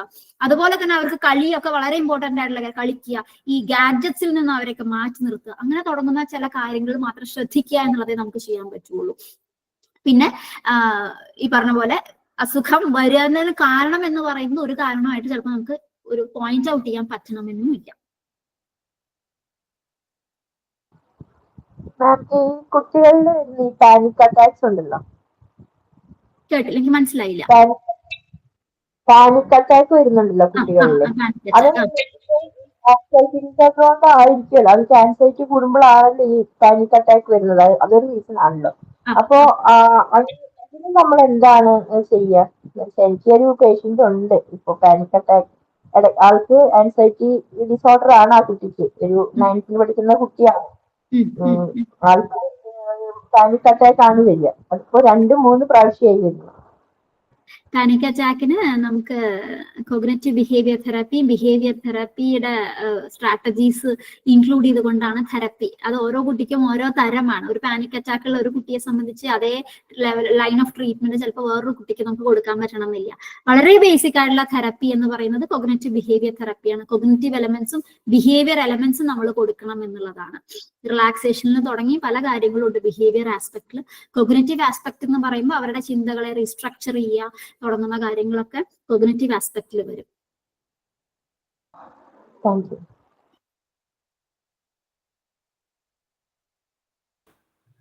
മാഡം, ഈ ബൈപോളർ ഒക്കെ നമുക്ക് ട്രീറ്റ് ചെയ്ത് മാറ്റാൻ പറ്റുന്ന അസുഖമാണോ? അതെ, ട്രീറ്റ്മെന്റ് ഉള്ള അസുഖമാണ്. കുറച്ച് ഇപ്പം മരുന്ന് എന്നുള്ളത് വളരെ അത്യാവശ്യമായിട്ടുള്ള കാര്യമാണ് ബൈപോളാറിന്. ഫാർമക്കോതെറപ്പി വളരെ ഇമ്പോർട്ടന്റ് ആണ്. അപ്പം അതിന് ചിലപ്പോൾ കുറച്ച് കാലത്തെ ട്രീറ്റ്മെന്റ് ചിലപ്പോൾ വേണ്ടി വന്നേക്കാം. എന്നിരുന്നാലും ബൈപോളാർ അസുഖങ്ങളുള്ളവര് വളരെ സൊസൈറ്റിയിൽ, നമ്മുടെ സമൂഹത്തിൽ വളരെ നല്ല രീതിയിൽ വളരെ നല്ല മാനസിക ആരോഗ്യത്തോടുകൂടി ജീവിക്കുന്നവരുണ്ട്. അണ്ടർ ട്രീറ്റ്മെന്റ് മരുന്ന് എടുത്തുകൊണ്ട് തന്നെ വളരെ ഭംഗിയായിട്ട് ജീവിക്കുന്നവരുണ്ട്. ഒരു സൈക്കാട്രിസ്റ്റ് ആണ് മരുന്നിന്റെ കാലയളവ് കമന്റ് ചെയ്യേണ്ട ഒരാള്, സൈക്കോളജിസ്റ്റ് അല്ല എന്നുള്ളത് കൊണ്ട് ഇത്ര ഒരു കാലഘട്ടം വരെയാണ് മരുന്ന് കുറച്ചു കാലം കഴിക്കുക, അത് കഴിഞ്ഞാൽ അതിന് ടേപ്പർ ചെയ്ത് കുറയ്ക്കേണ്ട രീതിയും കാര്യങ്ങളൊക്കെ ഉണ്ട്. അപ്പൊ അതിനുശേഷം പിന്നെ റെഗുലർ ഫോളോ അപ്പ് ഒക്കെ എടുക്കുക എന്നുള്ളതാണ്. വളരെ ഒരു ബൈപോളർ അസുഖം വന്നു എന്നുള്ളത് കൊണ്ട് അത് വരാം, റിപ്പീറ്റഡ് ആയിട്ട് ചിലപ്പോൾ വരുന്ന ഒരു എപ്പിസോഡ്സ് ആകാം. അതല്ലെങ്കിലും വന്നു എന്നുള്ളത് കൊണ്ട് അങ്ങേരുടെ സൈക്കോളജിക്കൽ കാര്യങ്ങളിൽ അല്ലെങ്കിൽ സാമൂഹികമായിട്ടുള്ള കാര്യങ്ങളിലൊന്നും ഫംഗ്ഷനിങ്ങിനൊന്നും വലിയ കാര്യമായിട്ട് ട്രീറ്റ്മെന്റ് എടുത്തു കഴിഞ്ഞാൽ ബാധിക്കണമെന്നൊന്നുമില്ല. ഭംഗിയായിട്ട് നല്ല രീതിയിൽ തന്നെ ജീവിതം മുന്നോട്ട് കൊണ്ടുപോകാൻ പറ്റും. മാഡം നമസ്തേ, നന്ദി പറയണം ആദ്യം. എനിക്കൊരു സംശയമുള്ളത്, കുട്ടികളിൽ ഈ സൈക്കോട്ടിക് ഡിസോർഡർ കുറവാണെന്നാണ് പറയുന്നത്. അതെ അതെ അതെ അതെ. അപ്പൊ പക്ഷേ സൈക്കോട്ടിക് ഡിസോർഡർ കാണിക്കുന്ന ഒരു കുട്ടിയെ പരിചയമുണ്ട്. 4 വയസ്സാവുന്നേ ഉള്ളൂ കുട്ടിക്ക്. അപ്പോൾ പാറ്റ വന്നു പറഞ്ഞിട്ട് അവൻ്റെ കൂടെ വന്നിട്ട് കുട്ടി ഒളിച്ചിരുന്നൊരു അനുഭവം ഉണ്ടായി. അവൻ്റെ കൂടെ വീട്ടിൽ നിന്ന് പാറ്റകളൊക്കെ വന്നിട്ട് അത് അവനെ ആക്രമിക്കാൻ വന്നു പറഞ്ഞിട്ട് ഈ ഇതിൻ്റെ നമ്മുടെ കോണിപ്പടിയുടെ ഉള്ളിൽ ഇങ്ങനെ ഒളിച്ചിരുന്നു. അപ്പം അതൊരു വല്ലാത്തൊരു ഡിസോർഡർ തന്നെയല്ലേ? അത് ഓരോ വീട്ടുകാരെ അറിയിച്ചിട്ട് ചെയ്യേണ്ടതല്ലേ എന്നൊരു തോന്നൽ വന്നു. ചേച്ചി മാഡം സംസാരിച്ചതിന് ശേഷം കേട്ടപ്പോഴേ. പിന്നെ വെറുതെ സംസാരിക്കും കുട്ടി, ആരോടൊന്നുമില്ല സംസാരിക്കും, ഭാവനയിൽ ഓരോന്ന് പറഞ്ഞുകൊണ്ടിരിക്കും. അത് നമുക്കൊരു എനിക്ക് എക്കോ വരുന്നുണ്ട്. Okay, thank you. നമുക്ക് ചിലപ്പോ ഒരു കുട്ടിയെ ആ കുട്ടിയുടെ പെരുമാറ്റം ഇതിങ്ങനെയാണ് എന്നുള്ളത് കൊണ്ട് ഒരു എപ്പിസോഡ് ഒരു പ്രാവശ്യം ഉണ്ടായി എന്നുള്ളത് കൊണ്ട് ഇത് എന്തുകൊണ്ട് എന്നുള്ളത് നമുക്ക് ഒരു പ്രാവശ്യം ഇങ്ങനെ പെരുമാറി എന്നുള്ളത് കൊണ്ട് നമുക്ക് കൺക്ലൂഡ് ചെയ്യാൻ പറ്റണമെന്നില്ല. സൈക്കോട്ടിക് ഡിസോർഡേഴ്സ് കുട്ടികളിൽ കുറവാണെന്നേ ഉള്ളൂ, ഇല്ല എന്നുള്ളതല്ല, വളരെ റെയർ ആണ് എന്നുള്ള കാര്യം മാത്രമേ ഉള്ളൂ. അപ്പൊ അത് എന്തുകൊണ്ട് കുട്ടി അങ്ങനെ പെരുമാറുന്നു, വേറെ എന്തെങ്കിലും കണ്ട് ഇമിറ്റേറ്റ് ചെയ്യുന്നതാണോ? കുട്ടികളെ സംബന്ധിച്ച് ഇമിറ്റേഷൻ കൂടുതലാണ്. അവർ ടി വിയിൽ കാണുന്ന കാര്യങ്ങളും വീഡിയോസിൽ കാണുന്ന കാര്യങ്ങളൊക്കെ അവർ അതേപടി ഇമിറ്റേറ്റ് ചെയ്യാൻ ശ്രമിക്കും. അപ്പം എക്സസീവ് ആയിട്ട് വീഡിയോസും ടി വി ഒക്കെ കാണുന്ന കുട്ടിയാണെങ്കിൽ ചിലപ്പോൾ ഒരുപക്ഷെ അത് ഇമിറ്റേറ്റ് ചെയ്യുന്നതായിരിക്കാം, അറിഞ്ഞുകൂടാ. അപ്പൊ നമുക്ക് അത് എന്താണെന്ന് വ്യക്തമായതിനു ശേഷം അത് റെഗുലർ കൃത്യമായിട്ടുള്ള ഒബ്സർവേഷൻ കൊണ്ട് മാത്രമേ നമുക്ക് കൺക്ലൂഡ് ചെയ്യാൻ പറ്റുള്ളൂ. ഇല്ലാന്ന് നമുക്ക് കമന്റ് ചെയ്യാൻ പറ്റില്ല, കാരണം റെയർ ആണെന്നേ ഉള്ളൂ, ഇല്ലാന്ന് ഒരിക്കലും പറയാൻ പറ്റില്ല. അപ്പൊ അതുകൊണ്ട് അത് എന്ത് എന്നുള്ളത് അച്ഛനമ്മമാരോട് അങ്ങനെയാണെങ്കിൽ അച്ഛനമ്മമാരോട് പറഞ്ഞ് അത് വ്യക്തമായിട്ട് ഒബ്സർവ് ചെയ്യണം. ആ കുട്ടി പിന്നെയും പിന്നെ അത് തന്നെ തുടർന്ന് കാണിക്കുന്നുണ്ടോ, ഉണ്ടെങ്കിൽ അത് എന്തുകൊണ്ട് എന്നുള്ള കാര്യങ്ങളൊക്കെ അസസ് ചെയ്യേണ്ടത് വളരെ ഇമ്പോർട്ടൻ്റ് ആണ്. മാം, ഈ കോണ്ടാക്ട് ഡിസോർഡർ ഉള്ള ഒരു കുട്ടിയെ സംബന്ധിച്ച് മരുന്ന് കൊണ്ടോ അല്ലെങ്കിൽ നമ്മൾ സൈക്കോതെറാപ്പി ഒക്കെ കൊടുക്കുകയാണെങ്കിലും അതിന്റെ കൂടെ എന്തൊക്കെ ടാസ്ക് കൊടുക്കാൻ പറ്റും, പിന്നെ ഉള്ളത് മരുന്ന് കൊണ്ട് അത് എത്രത്തോളം നിയന്ത്രിച്ച് കൊണ്ടുപോകാൻ പറ്റും കോണ്ടാക്ട് ഡിസോർഡർ ഒക്കെ? മരുന്ന് എന്നുള്ളത് കോണ്ടാക്ട് ഡിസോർഡറിന്റെ ബിഹേവിയറൽ ആസ്പെക്ട്സ്, പെരുമാറ്റത്തിൽ വരുന്ന അല്ലെങ്കിൽ ആ ഒരു അഗ്രഷൻ തുടങ്ങുന്ന കാര്യങ്ങളിലേക്ക് ഒന്ന് കൺട്രോൾ കൊണ്ടുവരാന്നുള്ളതാണ് മരുന്ന് ഉദ്ദേശിക്കുന്നത്. പിന്നെ ഇമ്പൾസിവിറ്റി കുറയ്ക്കാം, എടുത്തുചാട്ടം, പെട്ടെന്ന് തോന്നി ചെയ്യും കാര്യങ്ങൾ, ഇന്നതിപ്പോ ചെയ്യാൻ തോന്നി അത് ചെയ്യും, അവർ അങ്ങനെ ചെയ്യാൻ തോന്നി ഇങ്ങനെ ചെയ്യും, ഒരാളെ ഉപദ്രവിക്കാൻ തോന്നി ചെയ്യും. ആ ഒരു ഇമ്പൾസിവിറ്റി ഒക്കെ ഒരു പരിധി വരെ കൺട്രോൾ ചെയ്ത് കൊണ്ടുവരാം മരുന്ന് എന്നുള്ളത്. മറ്റത് സൈക്കോതെറപ്പി അല്ലെങ്കിൽ ബിഹേവിയർ തെറപ്പി പോലുള്ള കാര്യങ്ങളൊക്കെ തന്നെയാണ് കുട്ടികൾക്ക് ഈ വേണ്ടത് കോണ്ടാക്ട് ഡിസോർഡറിൽ. അപ്പൊ അങ്ങനെ വരുമ്പോ അതിനെ ആക്ടിവിറ്റീസ് എന്ന് വെച്ചാൽ ഒരേ കുട്ടിക്കും ഈ നേരത്തെ പറഞ്ഞ പോലെ എല്ലാ ആക്ടിവിറ്റീസും ഒരു കുട്ടികൾക്ക് അത് ഉപകാരപ്രദമാവണമെന്നില്ല. അപ്പൊ ആ കുട്ടികൾക്ക് അനുസൃതമായിട്ടുള്ള, നമ്മൾ എപ്പോഴും തെറപ്പി എന്ന് പറയുന്ന ഒരു ടൈലേർഡ് അപ്രോച്ച് ആണ്. ഒരു വ്യക്തിക്ക് എങ്ങനെയാണോ അതുപോലെ വേറൊരു വ്യക്തിക്ക് ചിലപ്പോൾ നമുക്ക് കൊടുക്കാൻ പറ്റണമെന്നില്ല. അപ്പോൾ ആ കുട്ടിക്ക് അനുസൃതമായിട്ടുള്ള ആ കുട്ടിയുടെ വീട്ടിലെ സാഹചര്യം, ആ കുട്ടിയുടെ ഹോബീസ്, ആ കുട്ടിക്ക് ഇഷ്ടപ്പെടുന്ന കാര്യങ്ങൾ, ഇൻട്രസ്റ്റുകൾ, ഇതൊക്കെ കൂടെ ബേസ് ചെയ്തിട്ടാണ് നമ്മൾ ചിലപ്പോൾ ചില ടാസ്കുകളും അല്ലെങ്കിൽ ആ കുട്ടിയുടെ റുട്ടീനൊക്കെ നമ്മൾ സെറ്റ് ചെയ്ത് കൊടുക്കുക. അപ്പൊ അങ്ങനത്തെ ചില കാര്യങ്ങളാണ് ശ്രദ്ധിക്കേണ്ട കാര്യങ്ങൾ. മരുന്ന് ഒരു പരിധി വരെ അവരുടെ ഇമ്പൾസിവിറ്റിയും ദേഷ്യത്തെയും ഒക്കെ കൺട്രോൾ ചെയ്യാൻ മരുന്ന് സഹായിക്കും. ആൻസൈറ്റി ഡിസോർഡേഴ്സ് സിവിയറിറ്റി ഇങ്ങനെ അറിയാം, അതായത് സിവിയറിറ്റിയിൽ എത്തുമ്പോഴത്തേക്കും മെഡിസിൻ ഇല്ലാതെ ഒട്ടും പറ്റുന്നില്ല. അപ്പൊ ആ ഒരു ഏതറ്റം വരെ നമുക്ക് മെഡിസിൻ ഇല്ലാതെ പോകാൻ പറ്റും? അതായത് ഫെയിൽ വീഴുന്ന അത്രയും അവസ്ഥയിലൊക്കെ വരുമ്പോഴത്തേക്കും അതിന് മെഡിസിൻ ഇല്ലാതെ പറ്റുമോ? അല്ല, അത് ഡിപ്പെൻസ്. ഫെയിന്റ് ചെയ്യാന്നുള്ളത് ചിലവരെ സംബന്ധിച്ച് ചില ചെറിയ കാര്യം പോലും അവരെ ആങ്ഷ്യസ് ആക്കും. അപ്പൊ അതുകൊണ്ടായിരിക്കാം അവർ ഫെയിന്റ് ചെയ്യുന്നത്. ചിലപ്പോൾ ചെറിയ കാര്യങ്ങൾ, ആ ടോളറൻസ് ലെവല് ചിലപ്പോൾ ഇത്ര ഉണ്ടാവുമ്പോൾ അവരെ സംബന്ധിച്ച് ചെറിയൊരു സിറ്റുവേഷൻ അവർക്ക് കൈകാര്യം ചെയ്യാൻ പറ്റും, ചിലവർക്ക് അത് പറ്റണമെന്നില്ല. അപ്പൊ അങ്ങനെ ആൻസൈറ്റിക്ക് സിവിയറിറ്റി ലെവൽ അസസ് ചെയ്യും. നമ്മൾ ക്വസ്റ്റനെയർ ഒക്കെ വെച്ചിട്ടാണ് അസസ് ചെയ്യാം. Severity level mild, moderate, severe level ഉണ്ട്. അത് അസസ് ചെയ്തിട്ട് ഒരു മൈൽഡ് മോഡറേറ്റ് ലെവലൊക്കെ ഈ പറഞ്ഞ പോലെ നമ്മൾ ശ്രദ്ധിക്കേണ്ട കാര്യം 2-3 സെഷനിൽ ഒരു 4-5 സെഷൻ വരെയൊക്കെ നമ്മൾ CBT എന്നൊക്കെ പറഞ്ഞാൽ കുറച്ച് അധികം സെഷൻസ് വേണം. അപ്പം അങ്ങനെ കുറച്ച് സെഷൻസിന് ശേഷവും കുട്ടിക്ക് ഒരു ഇമ്പ്രൂവ്മെന്റും ഇല്ല എന്നുണ്ടെങ്കിൽ എന്തുതന്നെയായാലും നമ്മൾ മെഡിസിൻ എന്നുള്ള കാര്യം സജസ്റ്റ് ചെയ്യുക എന്നുള്ളതാണ് നമ്മൾ ചെയ്യേണ്ട ഒരു കാര്യമാണ്. എത്തിക്കലി നമ്മളത് ചെയ്യേണ്ട ഒരു കാര്യം കൂടെയാണ്. അപ്പൊ സിവിയറിറ്റി ഉണ്ട് ആങ്സൈറ്റിക്ക്. ക്വസ്റ്റനെയർ വെച്ചിട്ട് നമ്മൾ അസസ്, പല ക്വസ്റ്റനെയർസ് അവൈലബിൾ ആണ്. അതിന്റെ സ്കോറിങ്ങും കാര്യങ്ങളൊക്കെ വെച്ച് ചെയ്തിട്ട് നമ്മൾ അസസ് ചെയ്യും. നമുക്ക് ഈ ഗൂഗിളിൽ കിട്ടുന്ന ക്വസ്റ്റനെയർസ് ഒക്കെ അത് ലേബിൾ എന്ന് പറയാൻ പറ്റില്ല?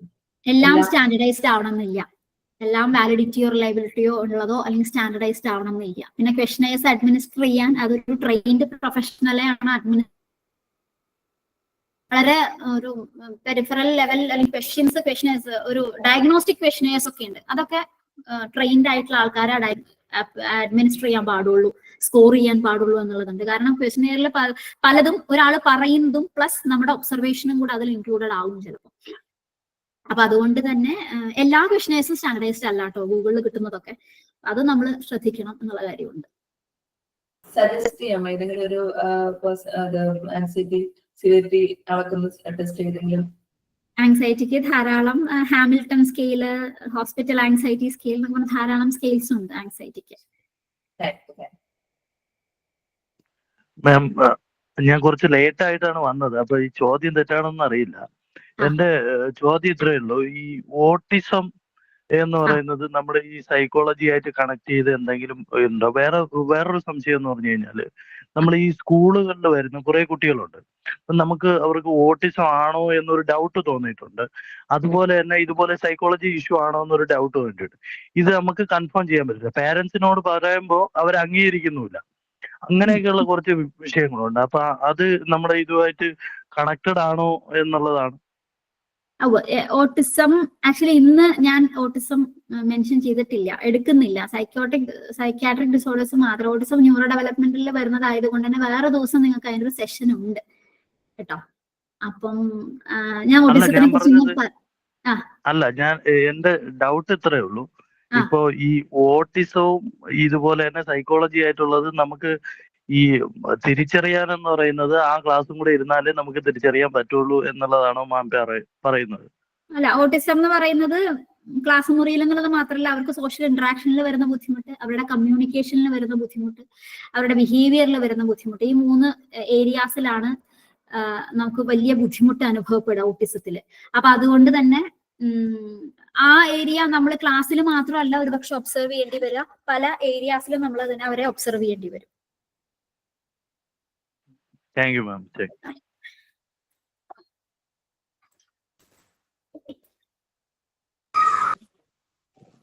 Hello madam. മാഡം, ഒരു മൾട്ടിപ്പിൾ നമ്മുടെ എന്താ പറയാ സിംറ്റംസ്, അതായത് വളരെ ലേറ്റ് നൈറ്റ് ആയിട്ട് അവൈക്ക് ആയിട്ട് ഇരിക്കുക, so recent started bed waiting, അതുപോലെ സ്റ്റാർട്ടഡ് സ്ക്രീമിങ്, അതുപോലെ വീട്ടിൽ മാത്രമേ ഒരു 10 സ്ക്രീമിങ്ങോ കാര്യങ്ങളോ ഒക്കെ ഉള്ളൂ, പക്ഷെ സ്കൂളിൽ ഉള്ള റിപ്പോർട്ട്സ് അനുസരിച്ച് ഷീ ഈസ് വെരി നോർമൽ. അങ്ങനത്തെ ഒരു കണ്ടീഷൻ വരുമ്പോഴത്തേക്കിന് അല്ല, അത് സിറ്റുവേഷൻ സ്പെസിഫിക് ആയിട്ടുള്ള ബുദ്ധിമുട്ടുകൾ ഉണ്ടാവാം. എന്തുകൊണ്ട് വീട്ടിൽ അതൊരു ബിഹേവിയറൽ ഇഷ്യൂ ആവാൻ സാധ്യതയുണ്ട്. കാരണം സ്ക്രീമിങ് ബാക്കി കാര്യങ്ങളൊക്കെ ഒരു സൈക്കോട്ടിക്കോ വേറെ ഡിസോർഡറോ മാത്രം ആവണമെന്നില്ല, ആൻസൈറ്റി മാത്രം ആവണമെന്നില്ല. ഒരു സിറ്റുവേഷൻ സ്പെസിഫിക് ആയിട്ട് വരുന്ന ബുദ്ധിമുട്ടുകളുണ്ട്.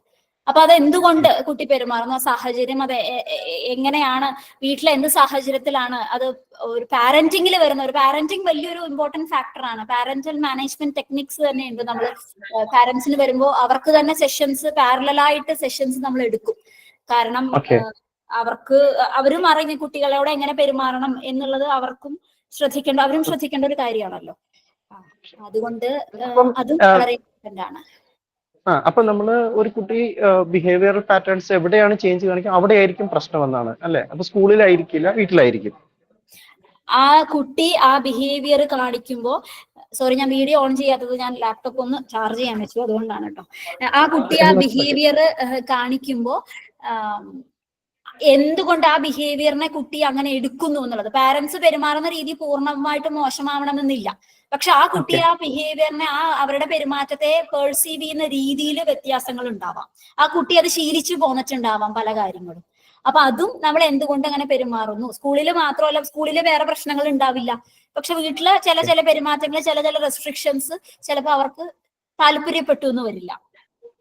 അപ്പൊ പാരന്റ്സ് അപ്പൊ ജനറലി ആ കുട്ടിയുടെ ബിഹേവിയറൽ ചേഞ്ചസ് എവിടെയാണ് ഉണ്ടാവുന്നത് അവിടെ ആയിരിക്കാം പ്രശ്നമെന്നാണോ ഊഹിക്കേണ്ടത്? ഒരു പരിധി വരെ നമുക്ക് അവിടെ കറക്ഷൻ കുറച്ച്, കാരണം കുട്ടികളെ സംബന്ധിച്ച് എൻവയോൺമെന്റൽ കറക്ഷൻ വളരെ ഇമ്പോർട്ടന്റ് ആണ്. ഓക്കെ, ഞാനൊന്ന് ഇന്റർഫിയർ ചെയ്യാണ്. നമ്മുടെ സെഷൻ നമുക്ക് ഇന്ന് വൈൻഡപ്പ് ചെയ്യാനുള്ള സമയമായി. സംശയങ്ങൾ ഇനിയും എല്ലാവർക്കും ഉണ്ടാവും. നമുക്ക് ഇനിയും 6 സെഷൻസ് ഉണ്ട്, എല്ലാം ഇന്റർ റിലേറ്റഡ് സെഷൻസ് ആണ്. അതുകൊണ്ട് നിങ്ങളുടെ ഇനി മനസ്സിലുള്ള ഡൗട്ട്സ് ഒക്കെ നമുക്ക് ക്ലിയർ ചെയ്യാനുള്ള അവസരങ്ങൾ ധാരാളം ഉണ്ട്. അതുകൊണ്ട് നമുക്ക് ഇന്നത്തെ സെഷൻ ഇവിടെ വൈൻഡപ്പ് ചെയ്യാം എന്നാണ് വിചാരിക്കുന്നത്. പ്രത്യേകിച്ച് എല്ലാവർക്കും, പ്രസന്റ് ചെയ്ത ഡോക്ടർ സൂര്യശ്രീക്കും, നിങ്ങളുടെ കമന്റ് ബോക്സിൽ, നമ്മുടെ ചാറ്റ് ബോക്സിൽ ഒരുപാട് പോസിറ്റീവ് കമന്റ്സ് വന്നിട്ടുണ്ട്. എല്ലാവരെയും പ്രത്യേകം, അതിന്റെ അർത്ഥം നമ്മൾ വളരെ അറ്റൻറ്റീവായിട്ട് ഈ ഒരു സെഷനിൽ ഉണ്ടായിരുന്നു എന്നുള്ളതാണ്. അതിലും വളരെയധികം സന്തോഷം തോന്നുകയാണ്.